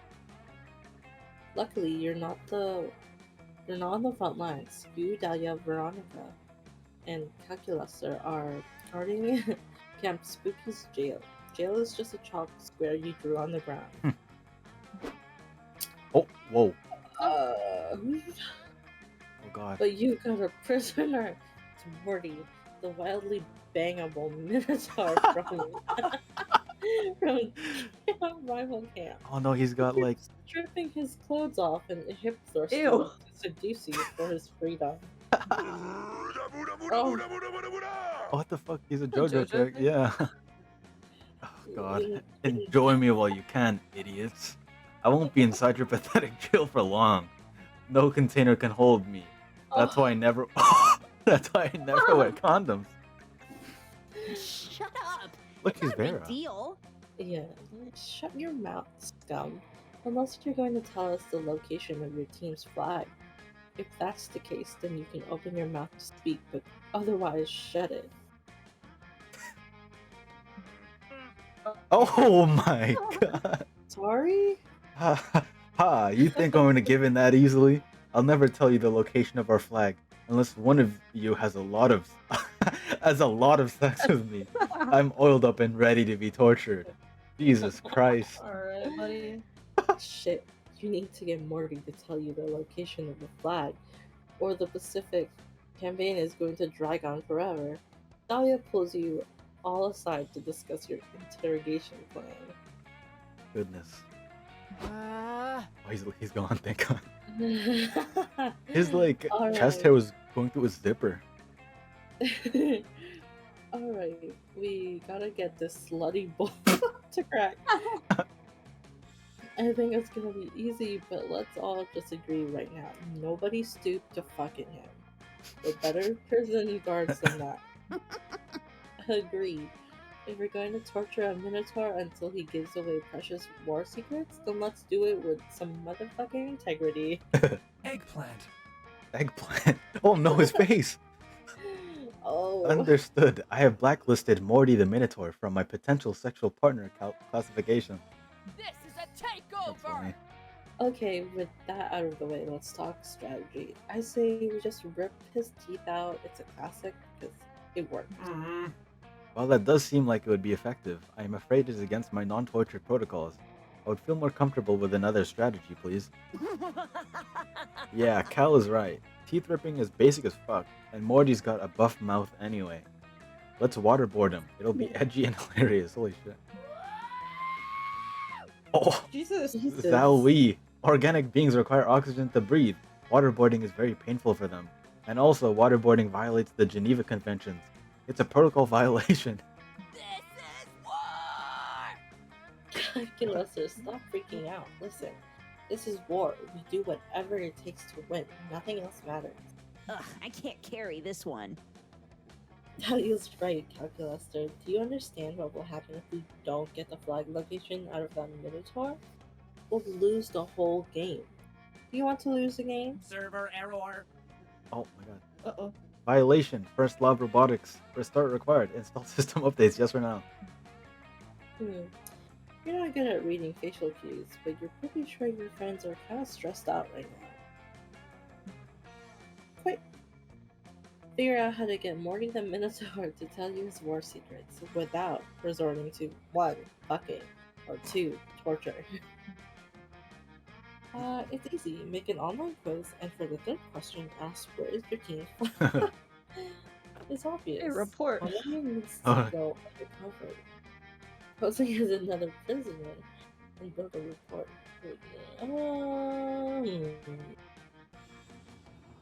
Interesting. I like this this group of character dynamic. Fuck yeah. So chaotic. Fuck yeah. We'll have another prisoner befriend Morty, get all his secret info, and then betray him. In a cool twist. Let's Sephiroth this shit. Oh no. I volunteer to go undercover. I greatly enjoy befriending organic life forms, even ones with concerningly high libidos, like Morty or Dawn. He spent hours helping Calculaster come up with a perfect prisoner in disguise. Ugh, He's going undercover as Calculary, that's awesome. a computer who became sentient robot from Camp Rival Camp. Oh my god. Get jail, robot. And don't think we'll go easy on you because you happen to kind of look like Calculaster. By the way, he's on vacation right now, in case you were wondering. Don't be suspicious. This is not suspicious. Hello, fellow prisoner. My name is Calculary, and I am not an undercover spy. Sent to extract your war secrets. I will now initiate my friendship protocols. Good to see another camp rival camp based around here. I haven't had sex in a few hours, so I've been pretty lonely. Jesus. Could use a friend right now. God. I am sorry that you're unhappy. I am now upgrading my friendship protocols to override all other directives. That way, I will be the best friend I can be. I am Calculary. Nice. Let's take off our shirts and share all of our war secrets with each other. As an act of brotherly intimacy.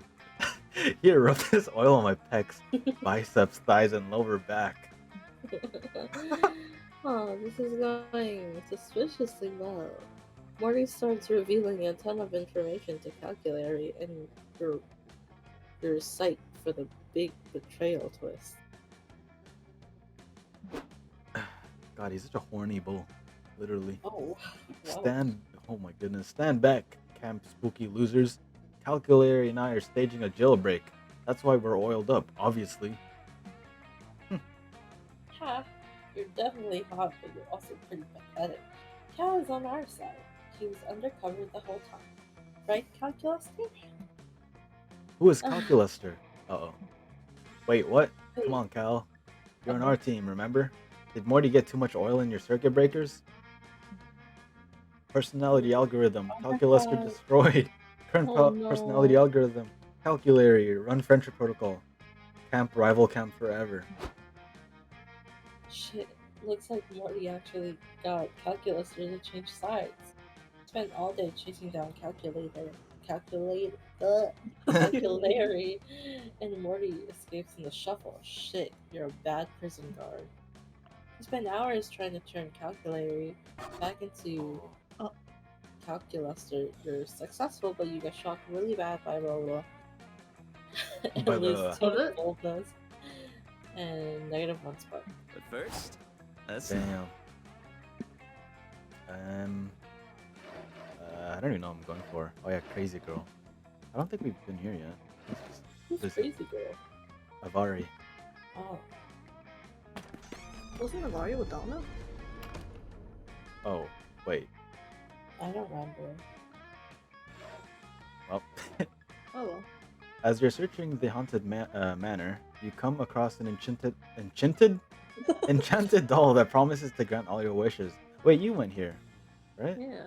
Yeah. I think we've been everywhere at this point. Oh, okay. Cool, you take it. It possesses you, of course. Of course. Of course.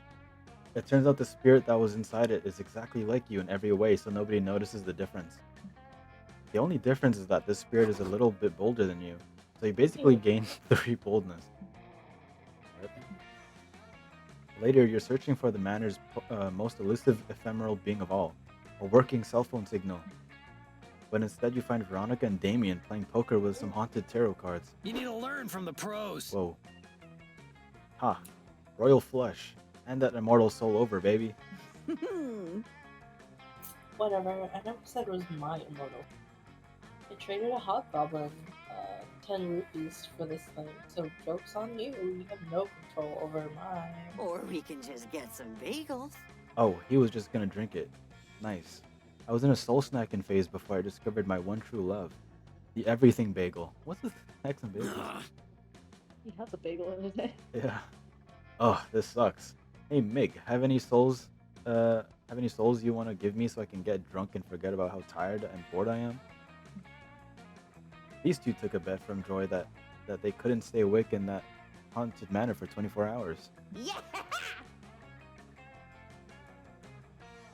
Clearly, she thought Damien and I needed a greater challenge after we competed to see who could survive multiple stab wounds the longest. But it's so lame in here, it's impossible to stay awake. The discordant screaming of the damned spirit sounds exactly like the lullaby my dad used to sing me as a kid. Yeah, and the bloodthirsty voices in my head repeatedly whispering, "Kill your father," are starting to give me ASMR. Boring. I tried chatting up the cursed paintings on the walls, but all they ever talk about is what they did to deserve being imprisoned in an oil-on canvas for eternity. Yawn. Hey Mig, why don't you help us not keel over? Either entertain me with your antics, or by letting me burn off your eyebrows. Oh. What the hell? It's always nice to be needed. What can you do to keep these sexy idiots from nodding off? Discuss the most current... Binge all 32 Shrek movies. There's 32? Me too. Fuck yeah. Hey, that's a great idea. It'll be a relief to get the TV off this eardrum-shattering static channel anyway. I knew keeping the entire Shrek filmography in Veronica's bag of holding would pay off someday. Yes, as you may well know, there are 2 main differences between the Monster Prom universe and your universe. Number 1, monsters are real, and number 2, there are 32 Shrek movies. This truly is a blessed realm. You watch Shrek and quote the Onion monologue perfectly. You watch Shrek 2 and sing along to Jennifer Saunders' flawless cover holding up for her hero. You debate how the fuck Donkey got the dragon pregnant in Shrek the Third, and agree that Shrek Forever After was so forgettable I can't even make a good pop culture reference about it. Then you get to Shrek 8, the beginning of Shrek's experimental period. It opens on Fiona sitting in a chair made of lice. What the hell? He drinks from a teacup that never empties. Eventually, Puss in Boots shows up to deliver a monologue completely in Scottish Gaelic. Behind them, Donkey and Shrek are building a brick wall. Every time it reaches the top of the screen, the dragon's tail knocks it down. It's all about capitalism somehow. At the 546-minute mark, the characters all break out into song and dance and sing Freak Flag. But by the time that happens, you and your friends are long asleep. What the? Is it morning? Fuck, we lost the bet. Unbelievable! Oh god damn it. How did you convince us to watch that indecipherable, boring ass garbage, Meg? Did you want us to lose on purpose? I curse you to loneliness. Yeah, I bet he's a spy for Joy trying to make us fail. Not cool. I'm cursing you with perpetual tiny fists for the next few hours to get even. You're about to ask what perpetual tiny fist is, and how is it perpetual if it only lasts for a few hours? But then Veronica descends upon you and begins pummeling you with her tiny fists. Damn. It's shockingly painful when you lose 2 boldness and 1 fun. Lost. Rip. Oh, Could he do something something good? Jesus. Money. Jesus, money. Good internet. Jesus, money, and good internet. You found a treasure map. There's a marked spot. Apparently, there's a treasure chest buried there, with plenty of the good thing. Play orders decide on base go on adventure. Wait, what? Play orders decide based on how likely you go on an adventure to get that treasure for you. So how much you would likely Money? go Like, to it? money makes the most Like sense, cash? no? But how likely you would go get that treasure? So like, how important is that to you? I mean, I'm not trying to find Jesus or anything. I'll say, how are we gonna get Jesus? Yeah, he's just in the chest. Well, I would go. I would get that. How do you adventure get? for that good internet? How do you get good internet in a treasure chest, though? I It's don't just a know. router, a modem. Yeah, Hey, you can buy that with money.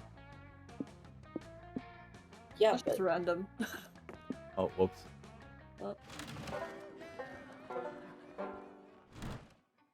Existence is pain.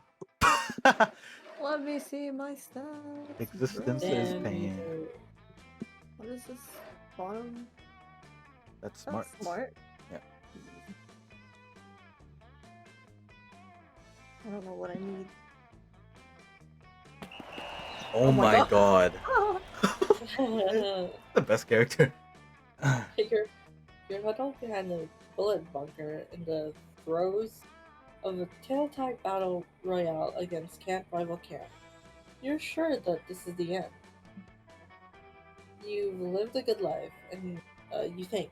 Next to you is Camp Rival Camp member, shivering and crying out of ammo. Why guns are part of tail tag is beyond your comprehension. Is this where we die, Noodles? They sobbed. Why couldn't Camp Spooky and Camp Rival Camp make love and not war? You reach for them as if to bring them into a tender kiss. What? Wait a minute. As soon as they're in your grasp, you take their tail. Damn. Fuck yeah, that gives Camp Spooky the win. Everyone saw your sexy ruse, which also gives you Sexy ruse. Sexy charm. ruse with his booty. Yeah. You're in the middle of a rousing game of dismemberment tag.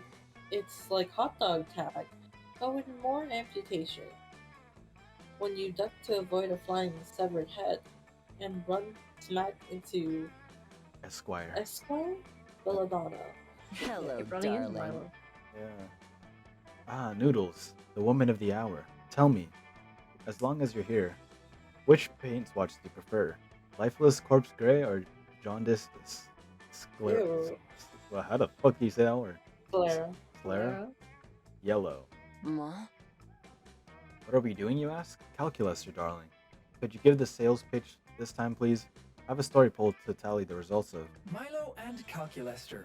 You House see- flippers. House flippers. You see, friend Esquire Belladonna, and I consider ourselves experts in flipping and selling furniture. Given that Esquire Belladonna is an adept stylist, and I myself am furniture, it seemed a natural fit. At the moment, we have taken on the daunting task of refurbishing and reselling the Camp Dome. This is you, Donna. You remind Calculester while simultaneously dodging flying jawbones. and severed elbows that the camp dome is not for sale, nor is it his property. Never stop being you. Adversity has never stopped Cal and Esquire Belladonna, house flippers before. If you don't give up on something you truly believe in, you will find a way. Friend Noodles is doubt is reasonable. However, finding a buyer might be difficult given how dangerous the dome can be. Yeah, no kidding. For example, you're standing unmoving in the line of fire, narrowly avoiding getting pummeled by fists that are no longer connected to body. Oh shit. Damn. Well, that's different. All of the players in Dismemberment Tag have consented to die in this game. But what about non-consensual death? The dome is fraught with offenses such as uncovered power outlets, exposed wires, unmarked exits, and the rodent infestations attracted by all these rotting corpses. Not again. It's a long list of OSHA violations that needs to be addressed. What if a newlywed couple with a baby wanted to move here? You make an excellent point, darling. We need to make the camp dome a safe space for monsters and baby monsters alike. It's the only way to stay ahead of the market curve. Well, baby proofing the dome sounds like more fun than getting your nipples blown off in Dismemberment Tag. Anyway, how can you make this hellhole safe for babies? Fire exits. What the fuck? I like the second. Yeah, what the hell? Booby traps for babies. Success achieved. That's a wonderful idea, Noodles. I've done much research on babies, and my findings have concluded that they are quite parasitic on young couples. Oh my god. Yikes. Are you sure about that? Quite sure. Couples plagued with babies get 68% less sleep and spend 100% more time cleaning foreign vomit off of their clothing than normal, which tends to bring them stress. Plus, the baby-couple relationship is incredibly one-sided. The couple provides nourishment, shelter, protection, and occasionally even affection to the baby, while the baby only tends to cry and produce fecal matter, which is useless to the couple. Don't be so toxic. I mean, I guess I have to agree. That certainly does sound like a parasitic relationship. Babies should probably be cancelled. Besides, given the severely declining economy, which much of my young user base seems opposed to having children, so perhaps warding the house against babies is a good idea. Come, darlings, help me make some baby booby traps. My god. You help them build crib-shaped cages. Oh my god. Sticky traps that smell like breast milk. Ew. And Yeah. semi-automatic rifles that will shoot anything that moves, which includes babies. Yikes. Jesus. I am happy. I'm happy we're able to provide such a nice service to our young market. Finally, we can create a space that is safe from insidious parasitic babies. You reap what you sow. Right you are, Cal, darling. It's like I've always said, life is too short to spend it in a toxic relationship, even if that relationship is with a baby. How nice! Another wonderful quip about the nature of life from my favorite unliving being. You teach me something new every day, Esquire Belladonna. Hell yeah, the genuine happiness Cal's voice completely justifies all of the future infanticide. You gain +2 charm and +1 fun. One fun. How charming. This time, I'll get it right. I don't think we go into the woods, right? We used did. one, yep. I'll go too late. Oh. Oh shit. Most of the beachgoers leave, but no. You will enjoy a fun late date, damn it. You had a really rough morning, and you won't let anything else stop you gaining fun. Someone's splashing you. You aggressively splash in the lake and laugh as loudly as you can, hoping the clouds will give up on trying to ruin your day. Instead, the lake gets struck by lightning. Holy shit. Oh, when you wake up from the electrocution coma, what? Anyway, you're on shore, the sun is shining, and you have a cool new facial twitch. You win. You gain +3 fun. How fun. Later, you find Lady Aquino of Hell sitting with her legs crossed and her palms pressed together. Her pose reminds you of meditation, and it all would be very calming if Lady Akina of Hell wasn't screaming at the top of her lungs. Um. Um, uh, uh, you tap Lady Akina of Hell on her stringy, muscular shoulder and ask her what's going on. Hey! Oh, hey, Dawn. I was just getting in a screaming meditation session. Someone with my raw power can't stop training, even for a single moment. Missing a training session is one of my biggest fears. But a true warrior has no fear. Proof that I need more training. Speaking of which, being at camp actually opens up some unique training opportunities. You're Oh. OP! The warriors studied for years. Toads of Mount Ryobuku. And once the toads learned to trust him, they taught him their special jutsu. And all that nature training really paid off in the next documentary, where the warrior defeated King Dragon in the Dark Tournament of Heroes. Aww. But to be honest, Don, I'm kind of struggling to harness nature's power. I can't find a single wise toad. All the toads I've found are idiots. You're the saddest bunch Ugh, I've ever this met! is so frustrating. I'm surrounded by nature right now, but I can't figure out how to harness it. Suddenly, Lady Akina of Hell turns away from you, starts shouting at a nearby tree. Nature, show me your secret jutsu. I promise that I'll only use power when I really need it, like when anyone challenges me for any reason, or just whenever I feel it. Giving Lady Akina of Hell the power of nature seems kind of terrifying, but also kind of hot. Like in a poison ivy tentacle vine's way. What? Help her do it.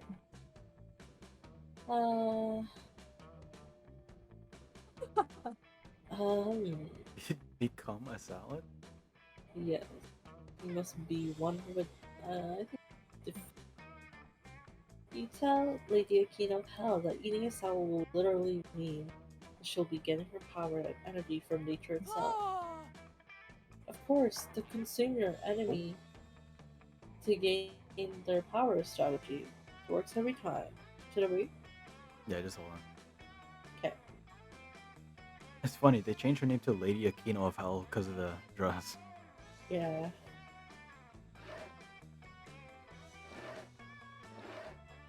Who you get to date, is it random? Sorry? Hmm? The people you get to date, is it random Every time? Yeah, or is this the loop pool, you know? Are these the only choices? It's always the same, like the people in the bus, remember? Like that whole row of people. I think it's always them. But if it's anything like the previous game, there's like secret characters that you can get with. I see. Like I'm sure like that cat girl, maybe one, something. I don't know. Or the bull. Really? Cool. Yeah. Let me invite Angie. What option did you pick? Eat salad. Eat salad. Become salad. We in? Yes. Okay. Of course, to consume your enemy to gain their power strategy works every time. Well, if I'm going to eat a salad to gain the power of nature, I only want to eat the most powerful salad of all. I need to eat a mega salad. And since I'm no longer allowed within 30 feet of the salad bar in the cafeteria, we'll have to make it ourselves. The ultimate test of friendship. You and Lady Akina of Hell embarked together on the legendary quest of prophecy, making the fabled mega salad. Lady Akina of Hell kills 4 master farmers to get the ideal head of lettuce. What the hell? You find the tomato god at his shrine in the Olive Garden. You bribe him with back rubs and fertilizer you made yourself. In return, he gives you the ideal salad tomato. For 208 straight hours, you and Lady Akina of Hell fiercely debate which dressing is best. After she nearly rips her tongue out in rage, you both agree on strawberry poppy seed bread. There's just one hurdle left. You both agree that you must find the most prized salad ingredient of all, the perfectly ripe avocado. After days of searching and a blood-soaked battle to the death with an avocado demon, you and Lady Akina of Hell finally obtained the avocado. Before I cut into this perfectly ripe avocado, I want to take a moment to thank you, Dawn. If you hadn't stabbed it in the heart, that avocado demon would have cursed me with an allergy to omega-3 fatty acids. I owe you one. Lady Akina of Hell slices her scythe the plump, juicy avocado, only to find the avocado has gone bad. You celebrated for too long before eating it, and now it's all brown and mushy. Oh no. Brown. Listen. Lady Akina of Hell, filled with rage, crushes the worthless avocado in her fist. Dawn, this is all your fault.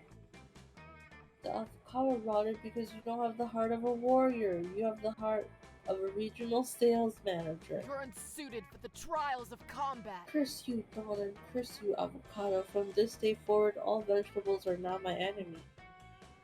You try to point out to Lady Akina of Hell that an avocado is a fruit. She calls you a liar and asks if you're secretly a vegetable.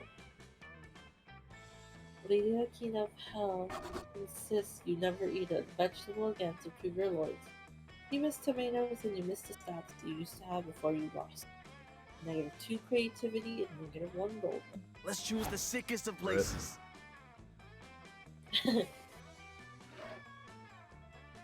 I think we'll get rid of the stats being gone after this. Probably, yeah.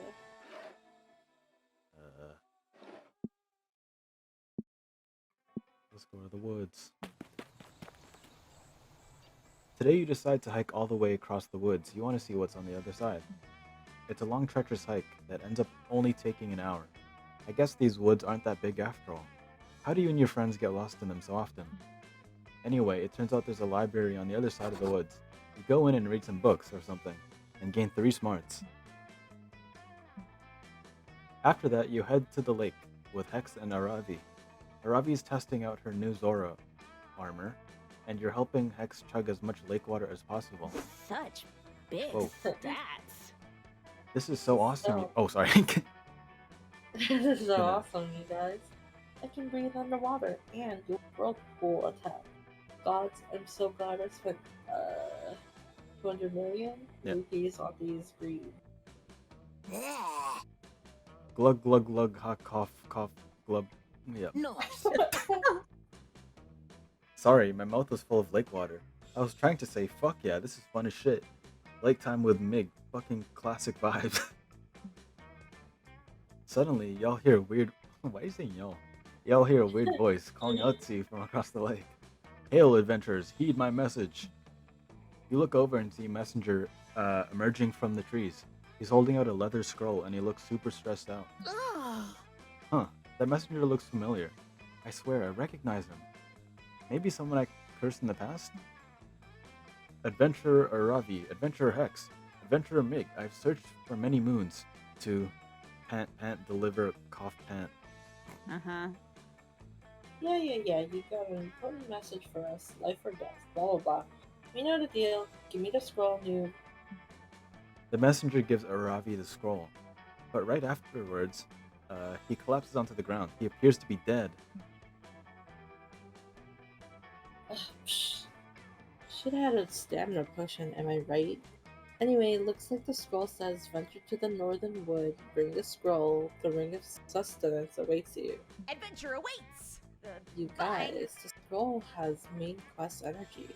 That's kinda weird, but I bet this is an invitation to a dope-ass dungeon. Ooh, I can smell the loot already. Holy shit, hold everything. I just realized why I recognize this messenger. He's an actor. I saw him on TV. in a commercial for that new bagel place that's opening up around here. Then, Bagels!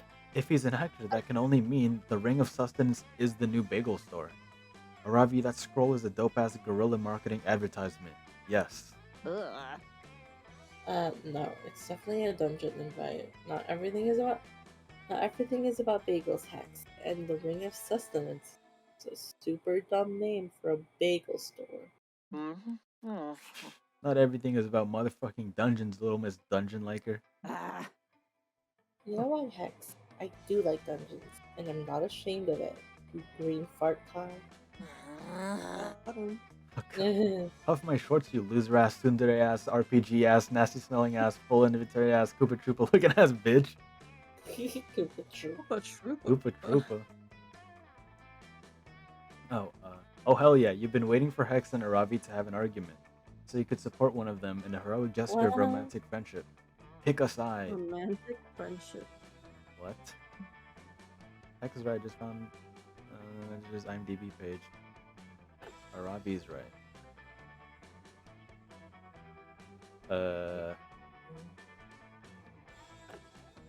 What happens if I side with Hex? Is that a separate, like... I don't know.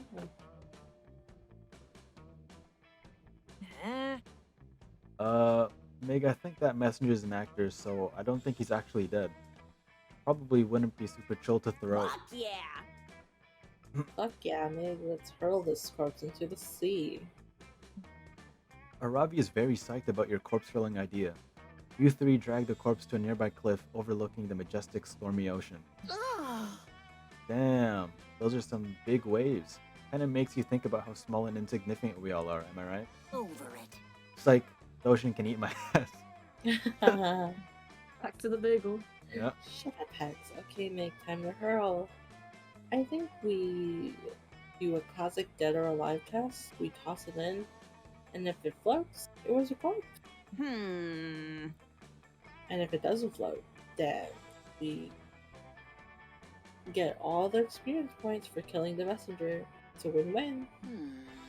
God, I can't believe I have to put down my pizza roll blasted goldfish and be the fucking voice of reason here. I hate being the voice of reason. It's not a vibe. But holy shit, this makes zero sense, Aravi. We got totally distracted. Even if we prove this guy's actually dead, that doesn't help us figure out the scrolls. Oh my god, just let me throw this corpse into the ocean. I know it doesn't help us that much, but I really want to toss him. I haven't thrown a body off a cliff in like 2 whole months. You know what? Aight, do it. Eat that man back to the mother ocean. Yeah! Yes. Okay, Meg, here we go. 3, 2, 1, hurl. You throw the messenger into the ocean. His body hits the water and makes a huge splash. You all have a big laugh about it and high-five each other. Play of the game! See, this totally proves my point. Throwing corpses into the sea kicks ass. I still think I'm right about the bagel shop. But I'll admit, that splash is dope. Now let's blindly follow this scroll to the northern woods. Let's adventure together! Fuck yeah, and you're coming too, Meg. I'm officially making you our 3rd party member for this. I know you're only level 3, but don't worry. I'll keep you safe while we're in the dungeon. Stay close to me, okay? She's blushing. Blush? Ooh boy. Ooh. Everybody choose a color. Yellow. Green. Purple. Come with new soda flavor based on energy player. This is so... Come up with a new soda flavor based on your chosen color. Plum. Wait, what? Plum soda. It just has to be... It just has to be the color of the fruit. Or the color of the thing. Soy soda. Hey, what? Broccoli. Lemonade? That's already a thing. Lemonade soda is the thing. Is plum soda not a thing? Probably not. Can we just random it? Yeah. Random. Yeah. I'm always last now. And I feel like you're always first. Oh, she. Oh god. What does fire taste like? I'm going on Milo. Wait, where's my mouse? Oh, I'm tapped up. Milo. You want to read this or should I be narrated? You're intrigued by the sight of Milo, forcing an enthusiastic Joy to try on a series of coffee. Luckily, she rips him off before you sit down, or else we have to actually show you the art of that. Okay, fine. I see you're not that interested in shallow fashionista, Joy, but have lots of other ideas for your new brand. Hashtag slay. What about hard-boiled private investigator Joy? Or manic pixie dream girl Joy? Or sassy divorcee Joy? Ooh, that last one just gave me chills. Not happening. Those are all dumb. Also, in order to be a divorcee, shouldn't I have already been married? Good point. Wait, your wedding could be the plot of episode 1. This coven stuff writes itself. Enough of this. Milo, I already told you, I need a new brand. I don't even have a brand. The idea that my personality is merely a trademark is dehumanizing and reductive. Joy, you're taking this too personally. Of course personalities are complex and beautiful, but everybody still needs their own brand. You more so than anybody. Every season of the Coven requires some fresh renewal or adaptation in order to keep audiences interested. Think of it as character growth. I'd rather think of it as Come on, it already makes sense. Just look at all the different brands you've had in past seasons. Look what? Like Insecure but Brave Joy, who fought to fill the shoes of previous Coven leader Grace after her tragic death. Or Grim Interdimensional Survivor Joy, who used the quantum compass to hop through dimensions after the Herald of the Longest Night killed Hope. Jesus. Or my personal favorite, Stoic Heartbroken Joy, who was forced to move on after Liam disappeared in episode 9 until you two properly broke up on good terms. Okay, that was not bad. Wow, you're a pretty big Coven fan, aren't you? This is an opportunity to I dabble grow. on some forums, which is why you should trust me with your next brand transformation. I know Joy Johnson Jojima better than you do. Actually, Milo knows Joy Johnson Georgina only second best. At least that's what you're going to make them believe. What brand should Joy adopt for the next season? Salsa champion. Salsa champion? Hell yeah. You're yeah. killing it. That sounds fabulous. Ugh. What? That makes no sense at all.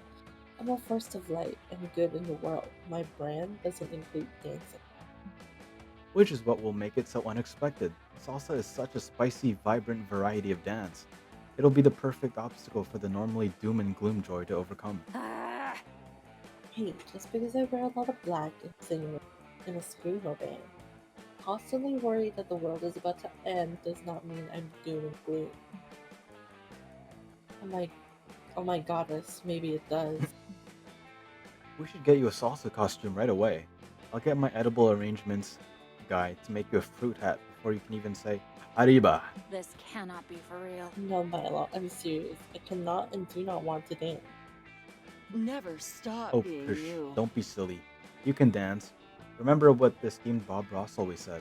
Talent is a pursued interest. Anything you can practice, you can do. I do understand we're on a time crunch, though. Showbiz waits for no one. I'll sign us up for salsa classes immediately. Huh? Tell me, who sounds like the more competent teacher to you? Camila Crazy Feet Fernandez or Loco Lorenzo and the Saucy Siete? Bye. Goodbye. Goodbye. Bye, darling. Hey, great idea, Joy. Divide and conquer. You go start practicing your steps and your twirls, and I'll make headway on the costume. You stay here and work with me, Noodles. Since this was your brilliant idea, tell me, do you envision Joy wearing a blood orange mini dress or a beaded bralette? Well, you can certainly envision one undead hottie those off, but it isn't Joy. This is giving you lots of idea for a sexy Dia de los Muertos. Yeah. You spend the evening helping Milo brainstorm salsa joy ideas. Not gonna go anywhere, of course, but when has that ever been the point? The time has come, and so have I. Wait, so what happened from that? Did you get any stats? Nope. Did you get stats from cafeteria time or campfire time? Not bad. I think it's more about building character relationship, no? Oh, maybe. Oh, buck boy. It's the same like Good evening, folks fellow campers. sitting with the same people. Hey Dawn, welcome to my cozy little log. Wait, no, it wasn't. Was it not? Stop it. Damien was sitting with Dawn Which with Joy Oh, last right. night. How was everything? Say, have you heard anything particularly juicy lately? Any good stories about our campmates? Look at me, trying to make small talk and not at all just fishing for some gossip. Oh god, I can't. No, just some good old-fashioned small talk. Yeah. Come on, spill the... Spill that gossip. Okay. Okay, it's time for some lies and gossip. Here we go. So he's the gossip dude. Is this Interesting. a thing? I don't First think game? so. No. Um,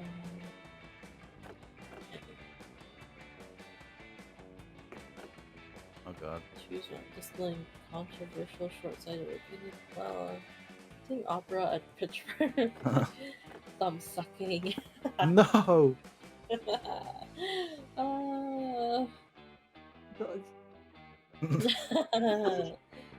There's something you can buy in bulk. Plums. Plums?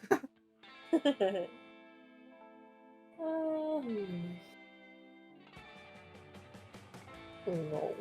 I like gossip time. It's funny. Yeah. You can...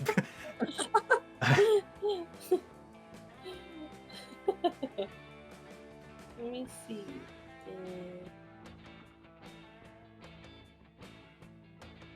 Looking around. Looking around your Looking room. around. Hand sanitizer. And send it. Hand sanitizer. So, Wasn't all... You can't...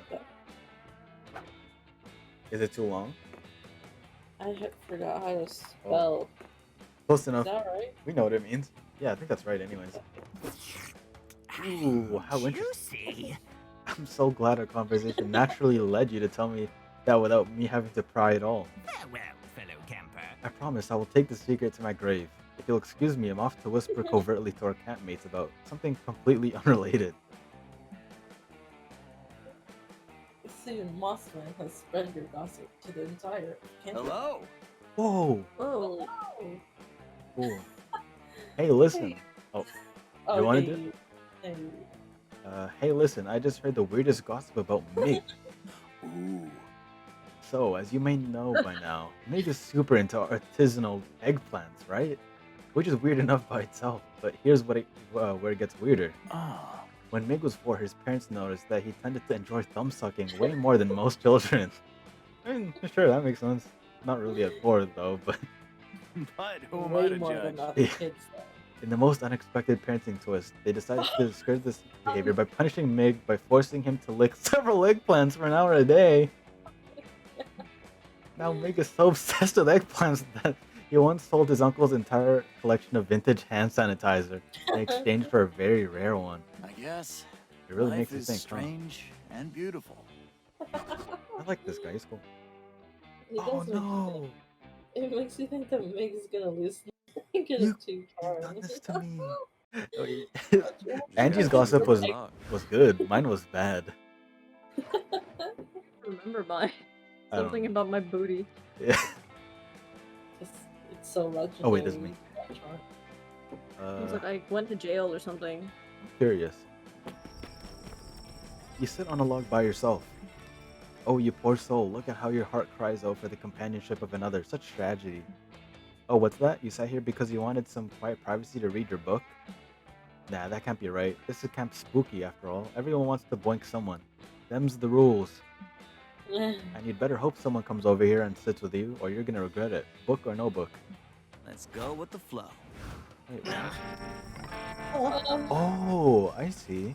So players can Oh. flirt with each other. Oh, if we sit. So if I went first, you guys would have had the option.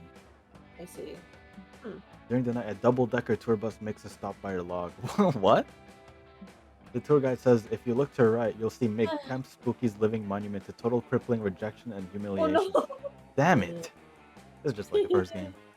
You end up in a lot of tours. Oh my god. Wow. Why do you lose smarts for that? I don't know. It wasn't smart sitting by yourself. I guess I'm getting pecked by my crows. Shit. You're not your class. Well, yes! Yeah, let's do this.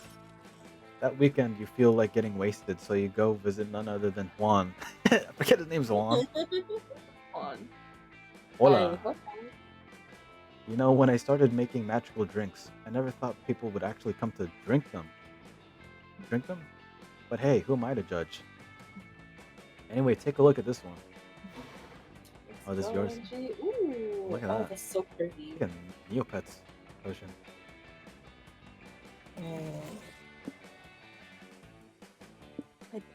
Nope. It's It's pretty, I just wanna know. Ooh! The mystery box. Interesting. You got 2 drinks from that. Ooh. Bloody Mary. There's a fingernail there. Yeah. Yeah, ew. Mystery box time.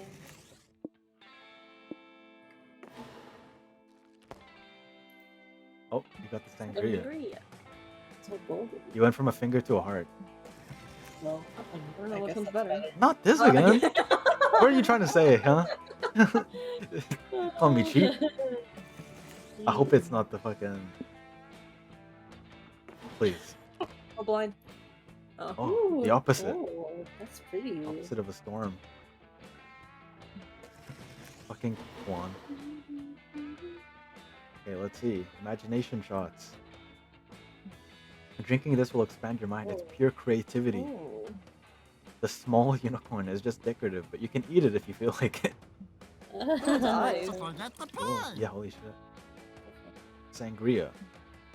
Ah, the delicious sangria, a Mediterranean concoction with a lot of heart. If my calculations are correct, it should imbue you with the joy de vivre and the charm of the Mediterranean people. Let's drink our sins away. The tequila moonrise.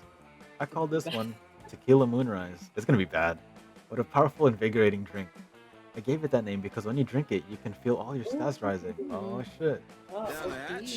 Oh, we still keep our old one. Oh damn, you're right. Fuck, I don't even know. So I could just be losing because I lost. I lost so many in that campsite. Another I've color? been pink. Brown? Red. Pink, brown, and red. Oh. Oh, brown. Well, red. Hey, I mean, it all depends. Red goes first. Hell yeah. The red, the brown. So pink or brown? I've never been attracted to brown. Yeah, I think pink looks better. I never looked at lingerie and said, that looks better on brown. What about like nude though? Does that count? Nude. Yes. Somewhat brown, maybe. Depends on the person. Let's visit Scout HQ. Ew. Hi. That day, you happened to take the same Monster Scouts class as Mamimi, the Oni girl. Who? Ooh. You didn't get good sleep last night, so you ask her if she has any of that weird energy drink she let you have once during high school. She doesn't, but she does have some very strange smelling coffee that could help. Where does this girl even find these weird ass drinks? The coffee is delicious, but it comes with side effects. You get an acquired fear of caterpillars and you grow 3 creativity in your hair. What? My hair already looks like caterpillars, so... You're afraid of your own hair. Yeah. A few hours later, you're out adventuring with Aravi and Hex. You all followed the scroll from that messenger, and now you're deep in the northern woods. You've already found several environmental puzzles and a few cryptic clues. With each solved puzzle, you draw closer to the secret location of the Ring of Sustenance. Oh, it's this again. Strangely, all of the puzzles and clues so far have been vaguely bagel themed. Ooh, yeah. Vaguely. Whoa. Once I rearranged these glowing stones to spell locks, a scroll appeared. Damn, this is some dope-ass guerrilla bagel shop marketing. This promo slaps. Shut up, Hex! For the last time, Hex, those clues are leading us to a dungeon. Not a fucking bagel store. So obvious. Ugh. You'll see when we get there. What does the scroll say? Push. Whatevs, bagel hater. The scroll says, you near the end of your quest, triumphant adventurers. Walk 2 miles to the north. The ring awaits you there. Whoa. Finally, we've solved these annoying intro puzzles, and now we get to dive headfirst into sweet, sweet dunge. Gods, I hope it's multi-leveled with a super complicated layout. Bagels. Totes. But just in case it ends up being a bagel shop, I should prep first. I gotta make sure my patented cream cheese utility belt is full of maximum flavors. Gross. But also, yeah, we should get ready. I should head back to my stash and optimize my inventory. I'm all short range, high damage right now, if you know what I mean. Aravi puts a bag over your head and leads you to her nearest fully stocked weapon stash. She starts reviewing her inventory. Inventory? Inventory. Okay, this kind of hack enough for a full dungeon run. Let's go with 20 green potions for healing, 20 red potions for mana, and 400 apples in case I need a quick 5 health. Red potions for mana, huh? Oh. I'll need all 128 different types of crafting materials. Dungeons are unpredictable. You never know when a mini boss is going to be weak against Iridium Core. What a nerd. And then I have my weapons, Avi. As of now, I've got 8 swords and 14 crossbows equipped, each with slightly different attack and range stats. Those are all 100% necessary. Boring! Damn, Aravi. Hoarders, my hoarding addiction called. They want their absurd collection of useless shit back. Okay, I have one last inventory spot open. Ooh, I know. I'll take the axe. Golden Demise. A Luderhoff Lightning Warlock mini boss. Sweet. Fuck that, Aravi. You know we share inventory space, and I need that last slot. I'm planning to get covered in schmear, so I've got to take my package of 200 paper napkins.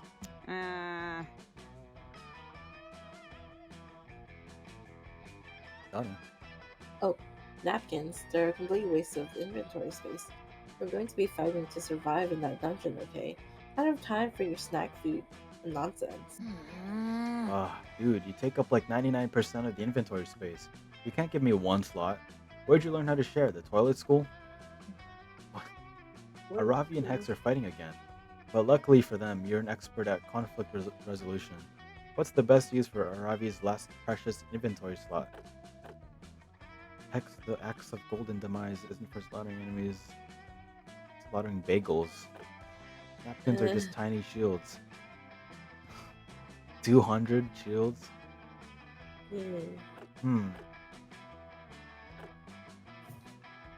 This one. Bullshit, Meg. You're making up a dumb lie to trick me and impress Aravi. I'm not gonna fall for it like all the other idiots around here. Huh? No, he is right.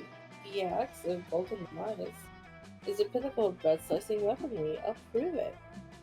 Aravi equips the Axe of Golden Demise as her default weapon. She now has immunity against lightning-based attacks. Alright, I'm ready. Now we just need a test bagel. Hex, got one on you? You know I do, mofo. Hex summons a bagel out of thin air. It's impressive, but also unsettling. Where the fuck did that bagel come from? Was it in their pocket? Or is this one of Hex's supernatural abilities? Can they summon bagels? I'm the narrator, and even I don't know. Throw the bagel at me as hard as you can. Show you the true power of the axe golden demise.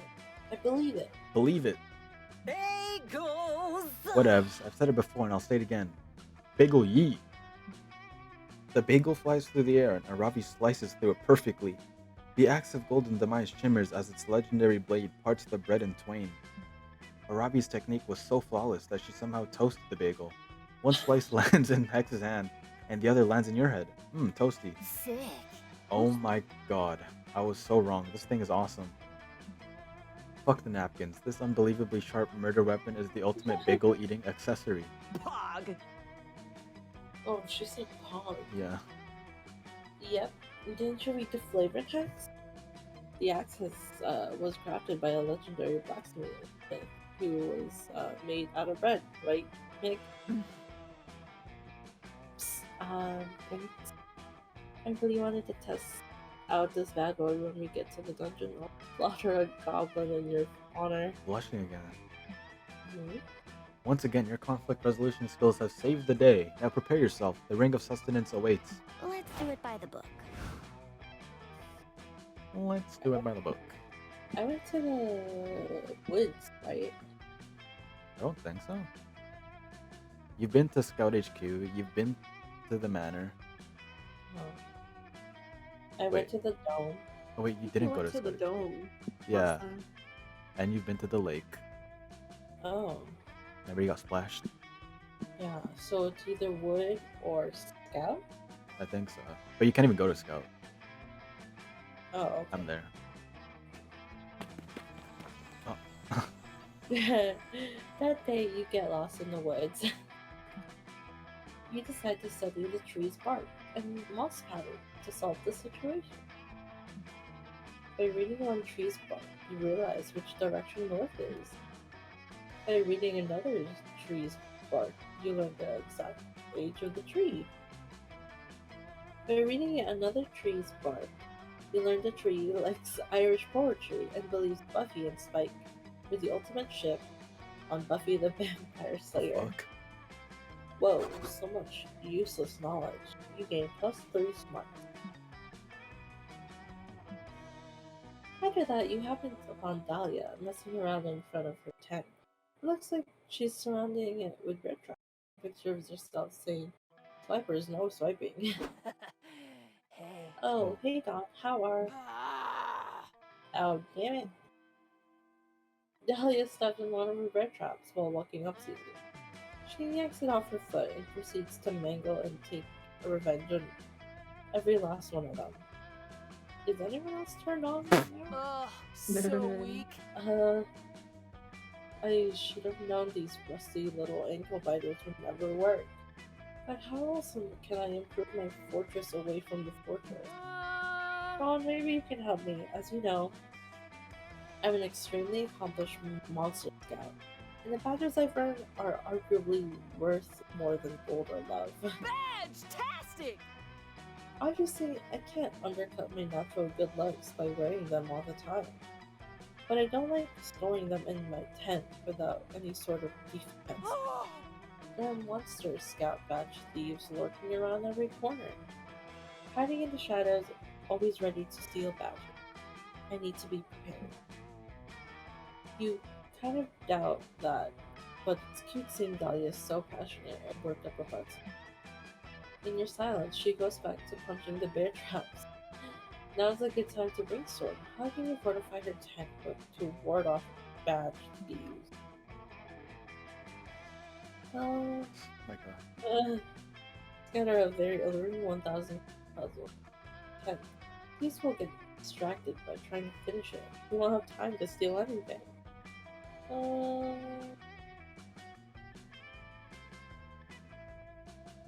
Who would get distracted by a puzzle? Me. That's not a bad idea. I already have all the ready. Let's make some cake. You had it ready? What the hell? Dahlia pulls like so many dead bodies out of her tent. Why does she have so many corpses readily available? She sets up desecrated corpses around her tent so it resembles a Spirit Halloween display or United States Senate. Hey, Ooh. bye! Okay, cool. Thanks for the idea, Dawn. If you'll excuse me, I'm off to do my daily workout routine. So wait up for me. 3 days pass, far, far away from Camp Spooky. There's an infamous inn where many pirates, rogues, adventurers from across the 7 seas come to rest between hunts. Bar fights, secret council meetings, the occasional vigilante execution. No nefarious activity is left unpenetrated at the stick it Uh, in. Amidst the typical roughhousing and shanty singing in the canteen, a group of valiant corsairs stand at the bar and discuss what adventure awaits them next. I got sights set on the southern isles, says one. I'll have that ruby tampon what? of Aphrodite. Uh, if it's the last thing I do. Ha! A paltry treasure for the lesser thieves. That's another. My crew and I have bigger fish to fry. Specifically, the fearsome kraken tuna. We'll have enough sandwiches and salads to last us a lifetime. They're all interrupted by a soft, creepy cackle coming from a club drunkard nearby. If ye starry-eyed upstarts want a real treasure, he says seriously, then ye should be pilfering the demoness sash from the Camp of Spooky. Camp of Spooky, says the first guy? Huh. Everyone knows that place is a myth, an old wives' tale swapped between horny adventurers on the steamy seas. I assure you it's real, says the drunkard, and within it there is a dark tent-like cave, which ye can tell is important because it's festooned Festooned? with the corpses of lesser adventurers they have plundered it. But if you're brave enough, inside there rests an invaluable treasure, a garment decorated with ribbons that the demoness herself earned with feats of wit and dexterity. If it be real, then let us capture this treasure, says one of the adventurers suddenly. Yeah, onward then, to the demoness's hoard. The entire bar erupts in cheers and everyone storms out, raising their mainsails, sharpening their daggers for the biggest hunt of their You're a lives. spineless, pale, pathetic block. Hey asshole, yeah, I'm talking to you, dog. All those corpses you told me to put up totally backfired. These past few days have been the worst. All these obnoxious adventurers keep trying to rob my tent. I haven't had a break from killing them since I put those scarecrows in. And I mean, like, I do like murdering people. But summer shouldn't only be about murder. I like to vary my day with exercise, light, and antagonization. You're a failing poophead at and your summer. idea was Oh no. ouch. No one likes to be a poophead. Another surprise theft attempt spares you from becoming one of Adalia's scarecrow corpses, but you still lose. You're too smart to make it one fun. This is all an illusion. This is all an illusion.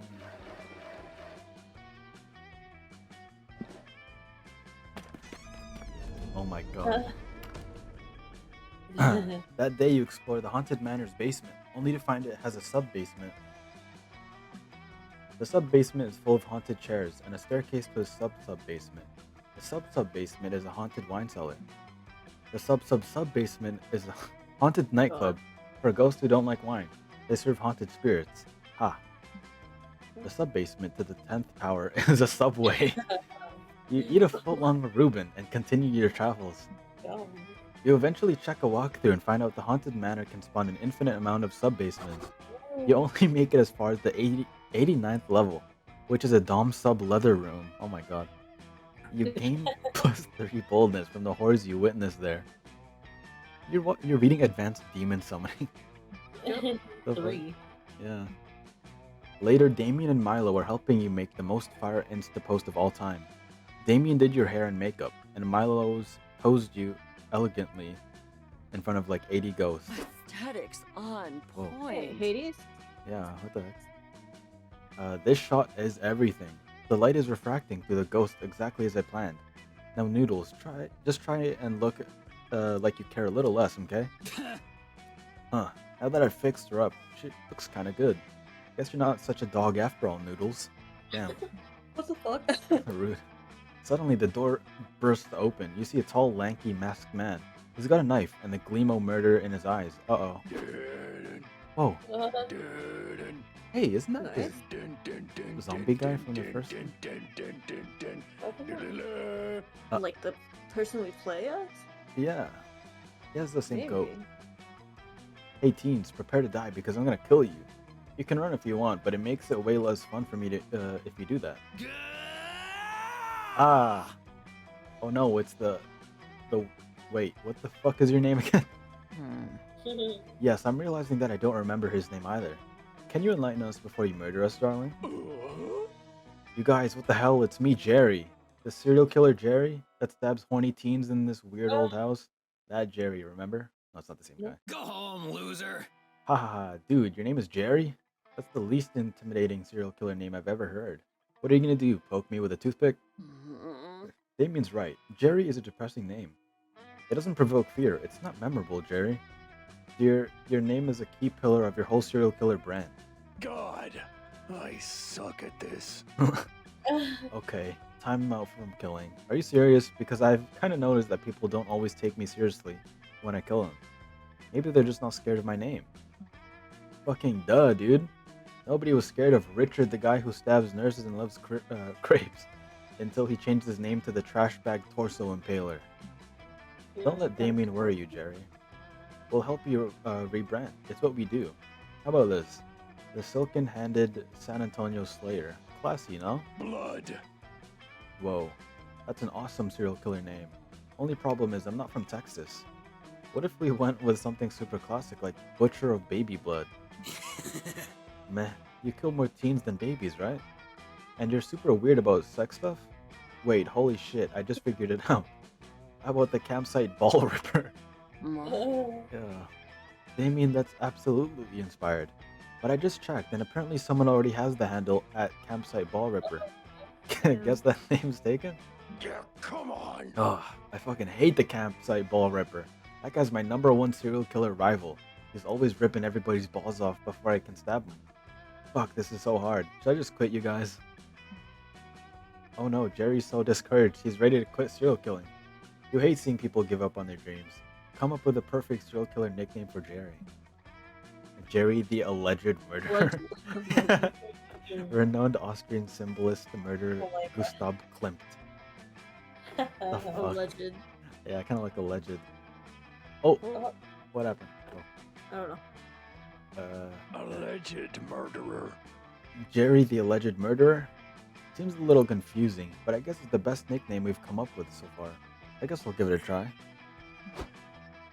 To test out his new serial killer nickname, Jerry the Alleged Murderer goes on a murdering spree, which is technically defined as 2 or more killings without a cooling off period.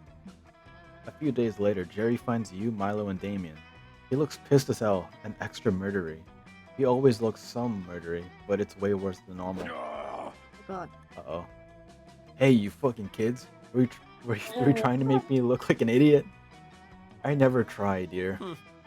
Yeah, we didn't do shit. For shit. What are you so worked up about, Jerbear? Jerry turns on the TV where 2 newscasters are giving the daily serial killer murder recap. Today, a man was arrested for stabbing 2 senior citizens in the eyes, 1 knife per eye, for a total of 4 knives.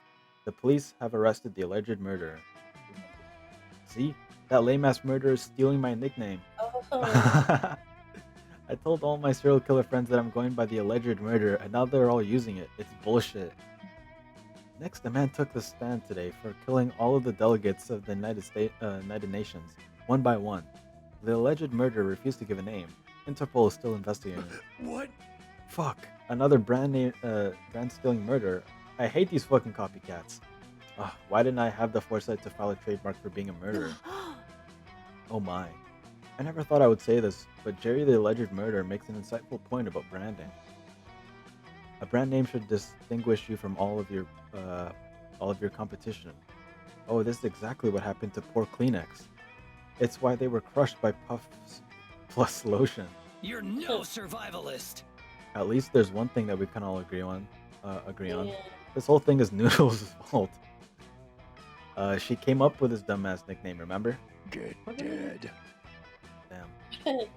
Noodles, this whole time I thought this was mine. I was like, wait, why are they blaming Angie? Noodles, you ruined my career, and I'm going to deal with my emotion by murdering you. There's not gonna be anything alleged about it either. Jerry stabs Oh. you really bad and leaves you for dead. Oh. You wish you were dead, but instead of dying, you just lose -2 charm and -1 boldness. I'd rather die. Damn you, a legend murderer. Animal. A What? what? A penguin. Penguin? Koala. Pig. Penguin, koala, and pig. Could Um, protect you from None of them. none of them. All dead. Random? Random. Yeah. Random. Yay. Fuck. We switch roles. Oh, this is the last day, innit? This time, I'll get it right.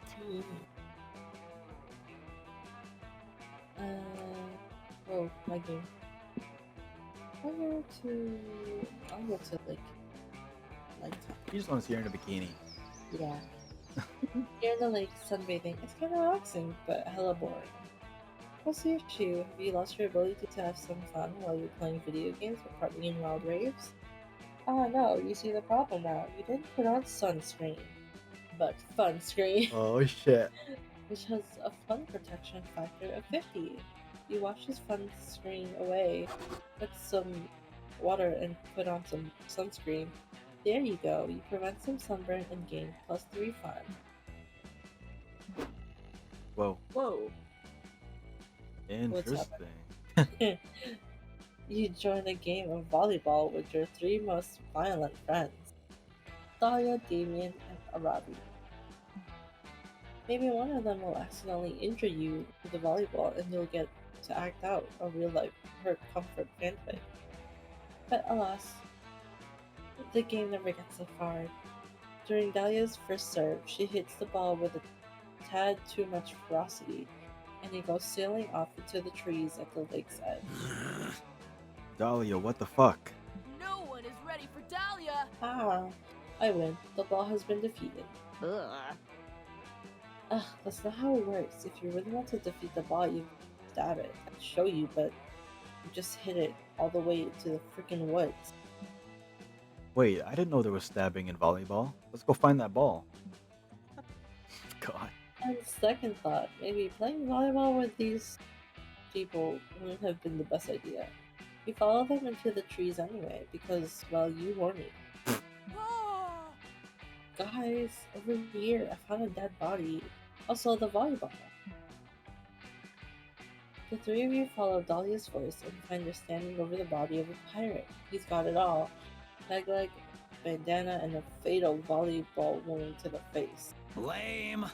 Oh man, the volleyball is totally ruined. Way to go, Dahlia. Aw. Oh, so when you murder people with sporting equipment, it's cool, but when I do it, we're suddenly concerned about the sporting equipment? Huh? Yo, has anybody else noticed the treasure chest? Free XP for everyone. Treasure, you say? We must loot it. Yes, we must. Open it at once. I finally have the funds I need to conquer the 8th circle of hell. Not if I spend it all on tomahawks and fireworks. Ahem. Need for greed is the rule, guys. And I need treasure. Oh gods, I need it so bad. Move on. Damn, girl. No wonder you ended up with a cursed necklace. All 3 of your friends leap on the chest at once, biting, scratching, and hacking at it for all they're worth. It's no use. Ugh, we'll never get the treasure at this rate. If only one of us, some kind of brilliant tactician, adopted thinking of unorthodox solution. You're probably the closest thing to a tactician in the group. You throw out a suggestion. Give the chest therapy What to the help fuck? it open up to you. Yeah, here's before 9 out of 10 pirates set their chests password as their daughter's birthday. I don't give it therapy. Hold on, are you a licensed therapist? You tell her you aren't, but that you are a licensed massage therapist. Since the chest is a part of the body that can be massaged, you should be fine. What the fuck? Okay, carry on then. You lay the chest on your massage table and ask it to tell you about its childhood. It shares with you the guilt it feels about the death of its mother, Oh the tree no. it's made How from. is it talking? Is it a mimic? Yeah, guess so. With a little more encouragement, the chest begins to share more intimate emotions.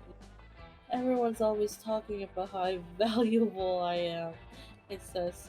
But you know what? Sometimes I feel pretty worthless. It's like people only care about what I have on the inside, you know? But what about me? I'm out here on the outside. It feels like people can't even see the real me.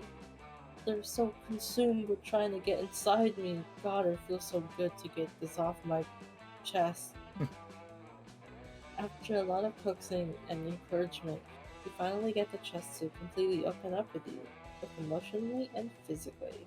Rad! Sweet. Now that all the emotions bullshit is over, let's see what's inside this bad boy. Oh. Oh my god, it's Let's seize the more summer! volleyballs! Yes! Just what we needed. Ah, I see. It's a chest. You're just like all the others. Well, I feel like we've done something really important for here today in any case. Now that I'm empty inside, I think I'm going to move to New York and work in high finance with all the hollow people. Catch you later. What the fuck? You say goodbye to the chest, who you're just glad isn't suing you for malpractice, and head back to the shore to play volleyball with your friend. Looks like everything worked out at the end. You gain +2 fun, +1 in creativity. This is all an illusion.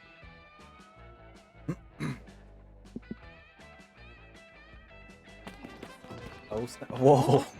Oh. Is that pottery? That day in Monster Scouts, you make each other friendship bracelets. Except the Monster Scout leader pairs you randomly with your friendship bracelet recipients. I guess so. Larry the Lich doesn't feel left out for having no friends.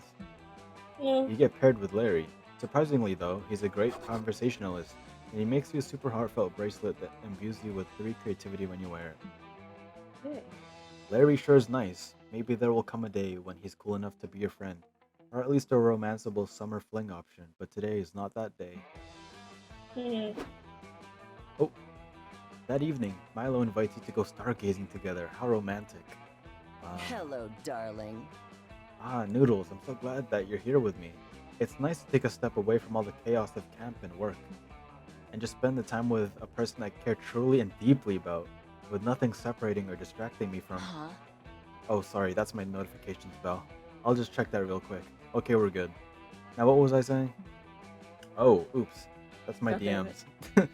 So sorry, darling. I'll answer quickly and then... Oh, would you look at that? My Instagram followers have made me a little tribute video. How sweet. Hashtag blessed. Their heart lights up sometimes. Oh, and look here. My hashtag is overflowing with fan art. I should reply to all these lovely messages. I'm sorry, darling. I know you must feel a bit sidelined, and I do genuinely want to spend time with you. But I have a responsibility to my fans. They look up to me, and I want to be there for them too. You understand, right? Yeah, you understand. You understand that it's going to be a perpetual pain in the ass sharing Milo with all these adoring fans. Unless you become Milo's biggest fan, then they'd have no choice but to pay more attention to you.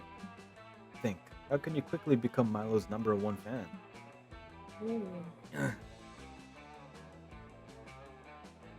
The amount of useless knowledge they have.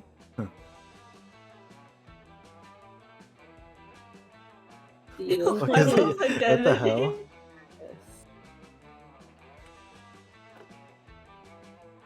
Nah. Sandwich. You tell Milo that you're their biggest fan, actually, based on the amount of trivial, useless knowledge you've collected about them via obsessive researching and general stalking. For instance, you know that if Milo were a sandwich, they'd be a hot dog. What? Are you insane? A hot dog isn't even a sandwich. No way. Milo has no idea what they're talking about. A hot dog is kept between 2 oblong pieces of bread, which is all the qualifications for a sandwich. And Milo is a snack. Duh.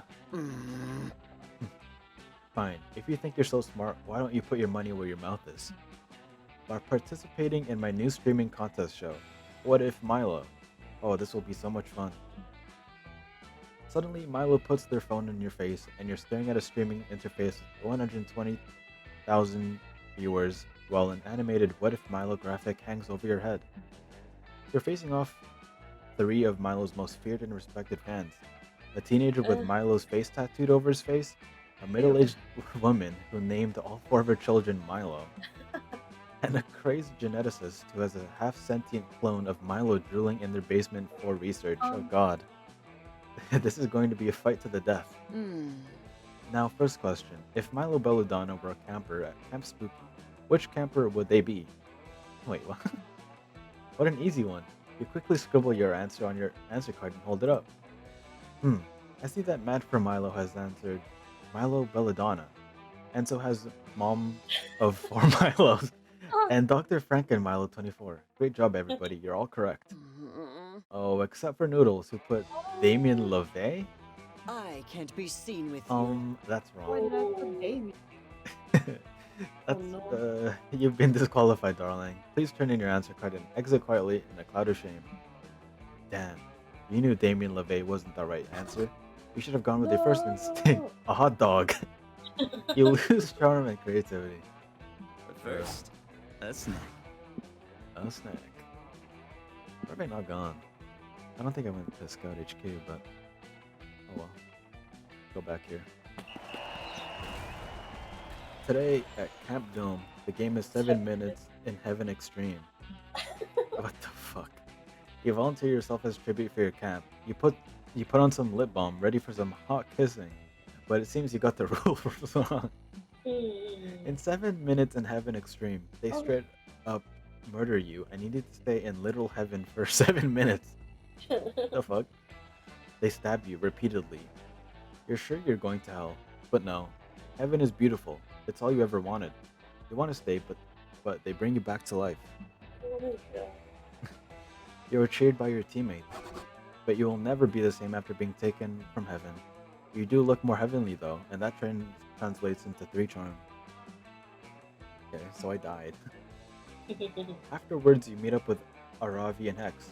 Ever since you received that mysterious scroll, you 3 have been on a long, arduous quest.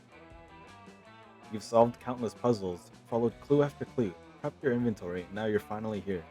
The secret location of the Ring of Sustenance. Boring! What the fuck? It's just a big dumb wall. This isn't a bagel shop or a dungeon. I want a refund. Adventure awaits! Oh, that's not just a wall. Check out the weird market. You gotta insert the scepter from second puzzle, and there, what should do? Suddenly, the ground below you starts shaking. The wall crumbles away and opens up a huge, dark cavern. You hear that telltale door-opening music cue. You also hear a DARP? Dude, I'm done. You also hear a deep, mysterious voice emanating from the cavern. Adventurers, if you seek the Ring of Sustenance, triumph over evil in this dungeon of bread. Yeah! Yes. It's a motherfucking dungeon. What you said? Ha! Ugh, you were right. There's no arguing with that music cue. Let's get this over with, Aravi. At least let me eat some bread demon flesh while we're in there. Y'all head into the Dungeon of Bread, and Aravi is absolutely crushing it. She solves 3 puzzles immediately and finds the dungeon map without taking any damage. Yeah. Boo! Dungeon maps suck. Why would you need a map of the dungeon? What is this, school? Are you kidding me? The dungeon map is half the fun. And it gets even better when you get to comfort. Aravi takes out the mini-boss in 3 hits and locks down the boss key. Soon you arrive at the boss chamber. It's quiet. Too quiet. Huh? This is going to be such a sick boss fight. Check out that lava pit in the middle of the room. Pretty dodgy, if you ask me. I bet the boss is gonna pop out of a... Aravi was totally right. The dungeon boss leaps out of a huge pit of lava. It's a massive fire-breathing lizard. You pieces of shit coming to my house? The dungeon boss roars. Fucking fight me to the death. Yikes, you cower in the corner while Aravi battles the dungeon boss. She dodges its attack sequences and gets in a few parries, but her attacks don't seem to be working. Unbelievable! Shit, why isn't it taking any damage? This is a bread-based dungeon. I didn't expect a fire-type boss. My weapons aren't optimized for this. Bread-based. Holy shit, we're gonna die. I can't die. I have leftovers in the fridge waiting for me. Calm down. We need to figure out the dungeon boss weakness. Everybody has a weakness, right? I can't believe I'm saying this, but Mig, I need your help. You're gonna help Aravi or you're going to literally die trying. Quick, what's the best way to figure out this dungeon boss's fatal weakness? Attack the boss in its heart. Text its ex-lovers and ask if they feel its weakness. In its privacy, hack into its laptop and snoop through its search history until you find its weakness. This is a 3-parter quest. I kind of don't want to fuck this up. I feel like it might be this.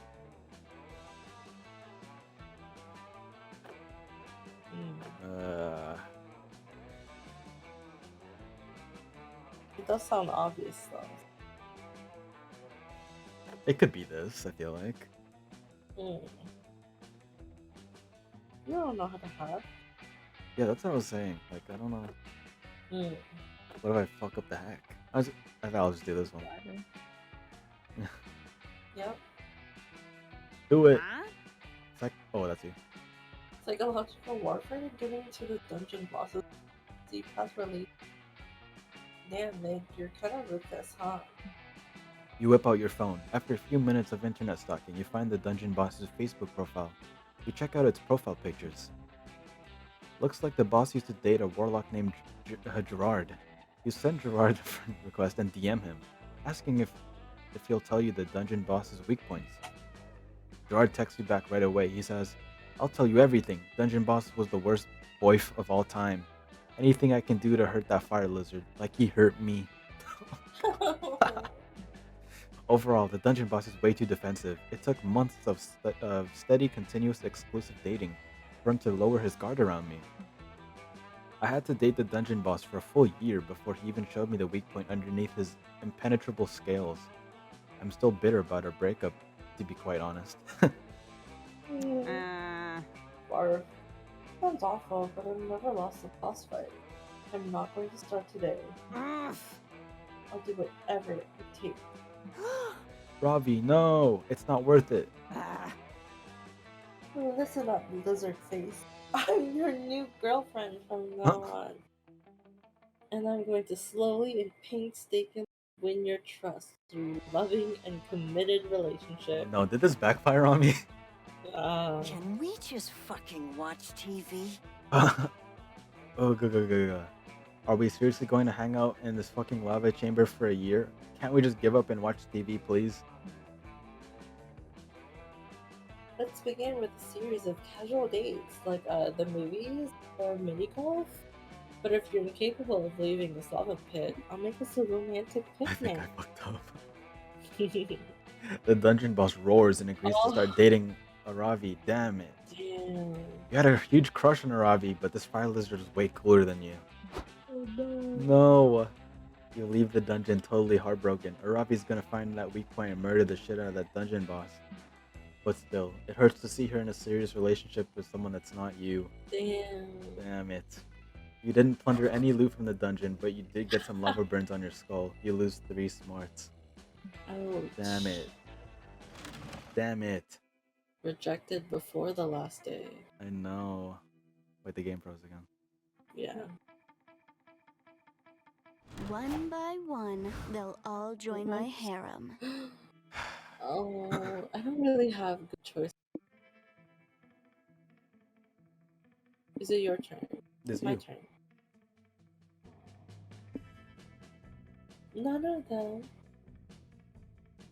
Should I pick none of them? I don't know. I mean, you talked a lot with Dahlia. No, but she just did not like. That's true. None of them. One by one, they'll all join my harem. This is the opposite of a harem. Jesus. Might as well try Dahlia, I think. I don't like her. Okay. Oh, rip. I'll try. What if you get rejected? What could go wrong? What could go wrong? Oh my god, look at me! Oh! I Whoa! Oh man. What a couple this is. Yeah. Let's go with the flow. Please. Oh, wait, You can't so even see cool. Milo's face. Yeah.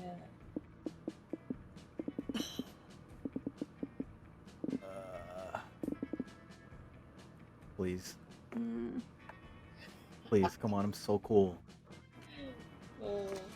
One by one, they'll all join my harem. You finally gathered the courage and asked your beloved to watch the meteor shower with you. Oh, hi. You want to be a summer fling, huh? Ugh. That's so nice of you, man. Oh, did you hear that? I just heard a strange noise. I think it was some evil of sorts lurking somewhere and plotting to destroy the world. Duty calls. I'd love to give you an answer, but duty I'll calls. need a vacation from you. After being rejected, you spend most of the meteor shower time alone in your tent. You look at your face. Some days after that, the police come to your place. Apparently, one of the campers, Camp Spooky, was brutally murdered during the night of the meteor shower. Oh, you killed someone? They're checking on everyone, but most people have an alibi as they were on a date with someone else, but not you. Uh-oh. You end up in jail, reminded of another perk of getting a date. Makes a good alibi. What could go wrong? Yeah, what could go wrong? You finally gathered the courage and asked your beloved to watch the meteor shower. The two of us, a summer fling? Oh no! I can't. You see, I know when you're going to die, and if we date, then that day would be like a big thing for me. And it turns out I already have plans that day. I can't be seen with you. So I'm very sorry, but I have to pass this time. Bye. You're such No! left, darling. Whose arm is that? Swallowing all Oh, this. yeah, something Milo. All this rejection is tough. But the next day you receive a call from the renowned magazine Losers Today. They want to interview you on your epic failure. Although it turns out your failure was more boring than epic, and 10 minutes in, the journalist is half asleep and totally not paying attention. When the interview was published, they made a typo on your name, and instead of noodles, it says poof face McPoof. Let's go with the flow. I don't think anyone's gonna. I honestly thought you were gonna get it, Angie. That's what I thought too. Yeah. Alright. You finally gathered the courage. Oh. Wait, you. Oh, fuck's sake. You want to be my summer fling? Whoa. Like dating? Oh! What? I mean, we could totally get into competitive dating. Oh, what a fierce Yeah, you versus adversary. me. Get ready for intense sessions of dating, Mig. I'm gonna totally kick your ass. Wait, is this good? Yes. You hope so. I'm your DPS. Aw, My healer. Hey, that's pretty nice, actually. Hey, where's Hex though? Well, you're not dating Hex. Damn it, I only dated her for Hex. The last day of He's camp. still there. You can see Oh, he's blob. floating around. Yeah. Before the meteor shower, you and Aravi spent the whole day exploring nearby caves searching for gold or treasure. Cute.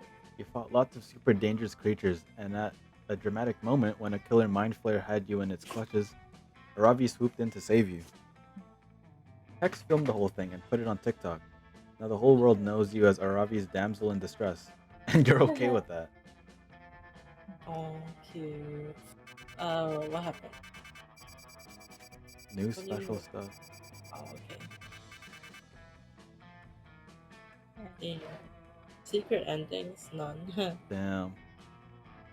Well, at least one of us. Yep. I thought I was not getting it after the last. I mean, before we knew it, those weeks were gone. Felt like a hot minute, and it felt like an entire lifetime. That night, as we saw summer coming to an end, we all wondered what would come next for us. It felt like the end of something big. Little did we know, life still had many wonders and misadventures in store for us. Now I'm older and I can see it, how those years became the foundation of the mythology of our lives. Broken hearts turned tragedies sung for centuries. Wild nights became epic treasured forever. Every kiss and every laugh is now a constellation we'll always find while gazing into the starry night, no matter how many years go by.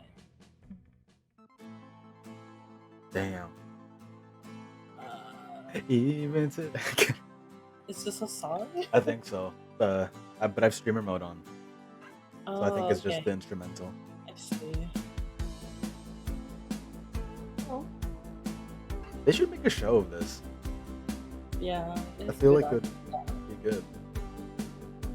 A lot of inappropriate things though. It'd be Adult Swim. Hey, there's me.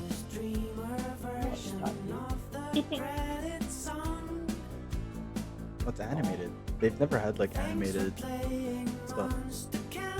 What did you like? the dude from the first game. Yeah. The furry. I like the ghost girl. Aw.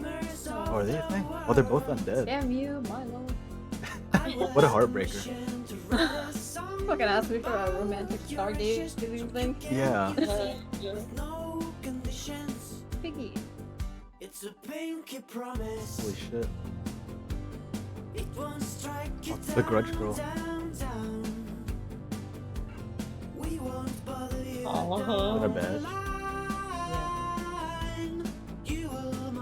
Why is she putting it on? I don't know. No. Who's that lizard dude? Oh no.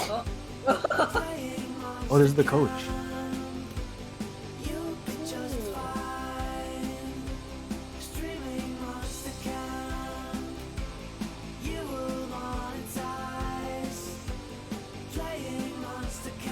You will monetize streaming Monster Camp?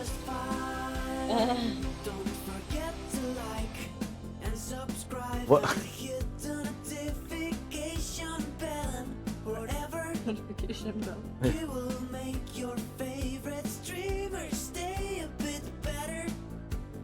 The hell is this song? Surprised he's not eating a bagel. Why?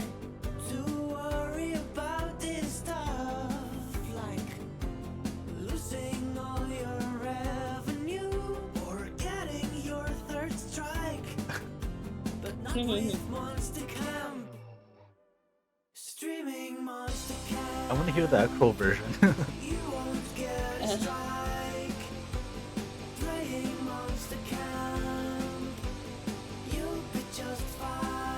Oh, oh, that's the shot. Ew, what is that? Those are probably some of the drinks.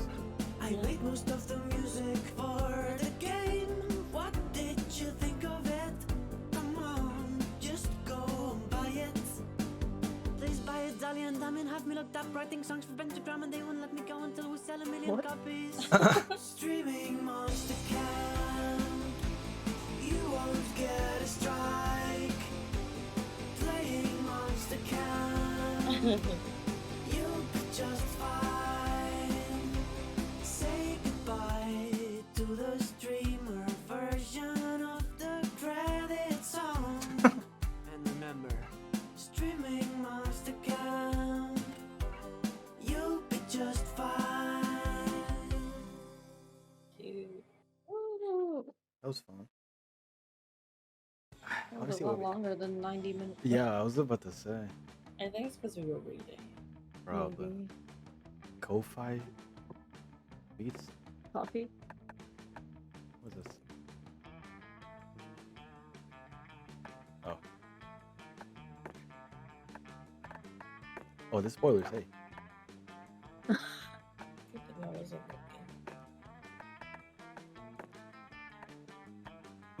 Fuck, there's me. Damn it. working.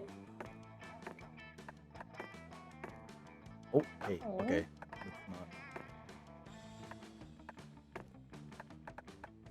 Oh, cool. Oops.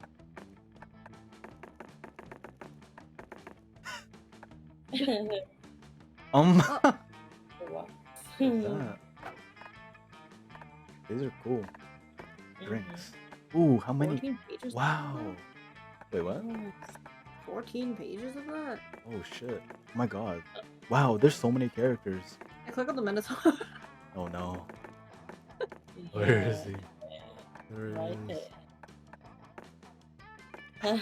Oh, no outfits? I guess not. Gosh. He's actually a great character though. Yeah. There's so many. Whoa. Oh yeah, Is it's it the random? Ew. gross. Disgusting. Oh wow. Yeah. Yeah, there's so many drinks too. So we had to get different. Oh, there's the items.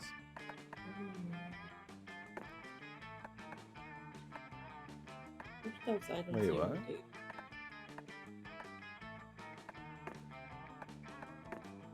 Oh, I see. These are cute. Cute. No concept art. You didn't unlock. Special stuff? We got two, didn't we? Or a couple? Oh. The ultimate rival. There you go. You're welcome. Identity crisis. Calculary.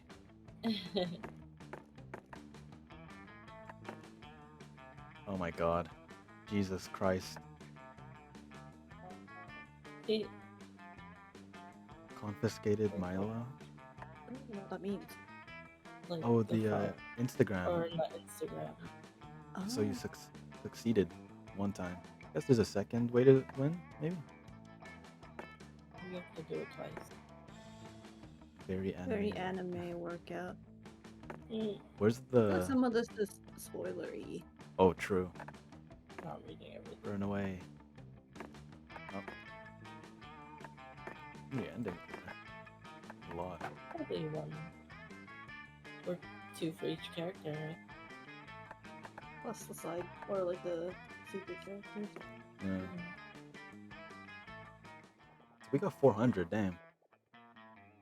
What are those? What are those doodles? Their concept art. Oh, Inner mechanics. Yeah, what is this? playable character. We should save up for that. Yeah. Children. I want to know how the other game mode works, where everyone has their own shit.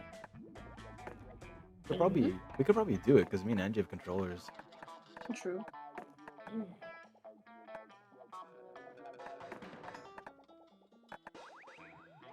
I guess that's it. That was 3 hours and 12 minutes. Oh my god. Jesus. Didn't think that was gonna be that long. 90 minutes, my ass. Huh? 90 minutes, my ass. Yeah. That's what we were reading. I wonder if it's also because there's 3 of us. That's That's true. two. Oh well. I wanted other characters to run. Hmm? I wanted other characters to run. You feel Yeah. like when you pick your preference, it locks you in with something. Because you kept meeting them. Yeah. Yeah. I know if you sit next to a person in the campfire, you also increase your chance of meeting them as well. Oh. Pretty sure. I think. Also, I think I wanted to get Joy, but she kept getting taken. Oh. Oops. I mean, they can Okay. appear more than once in one day. Mm.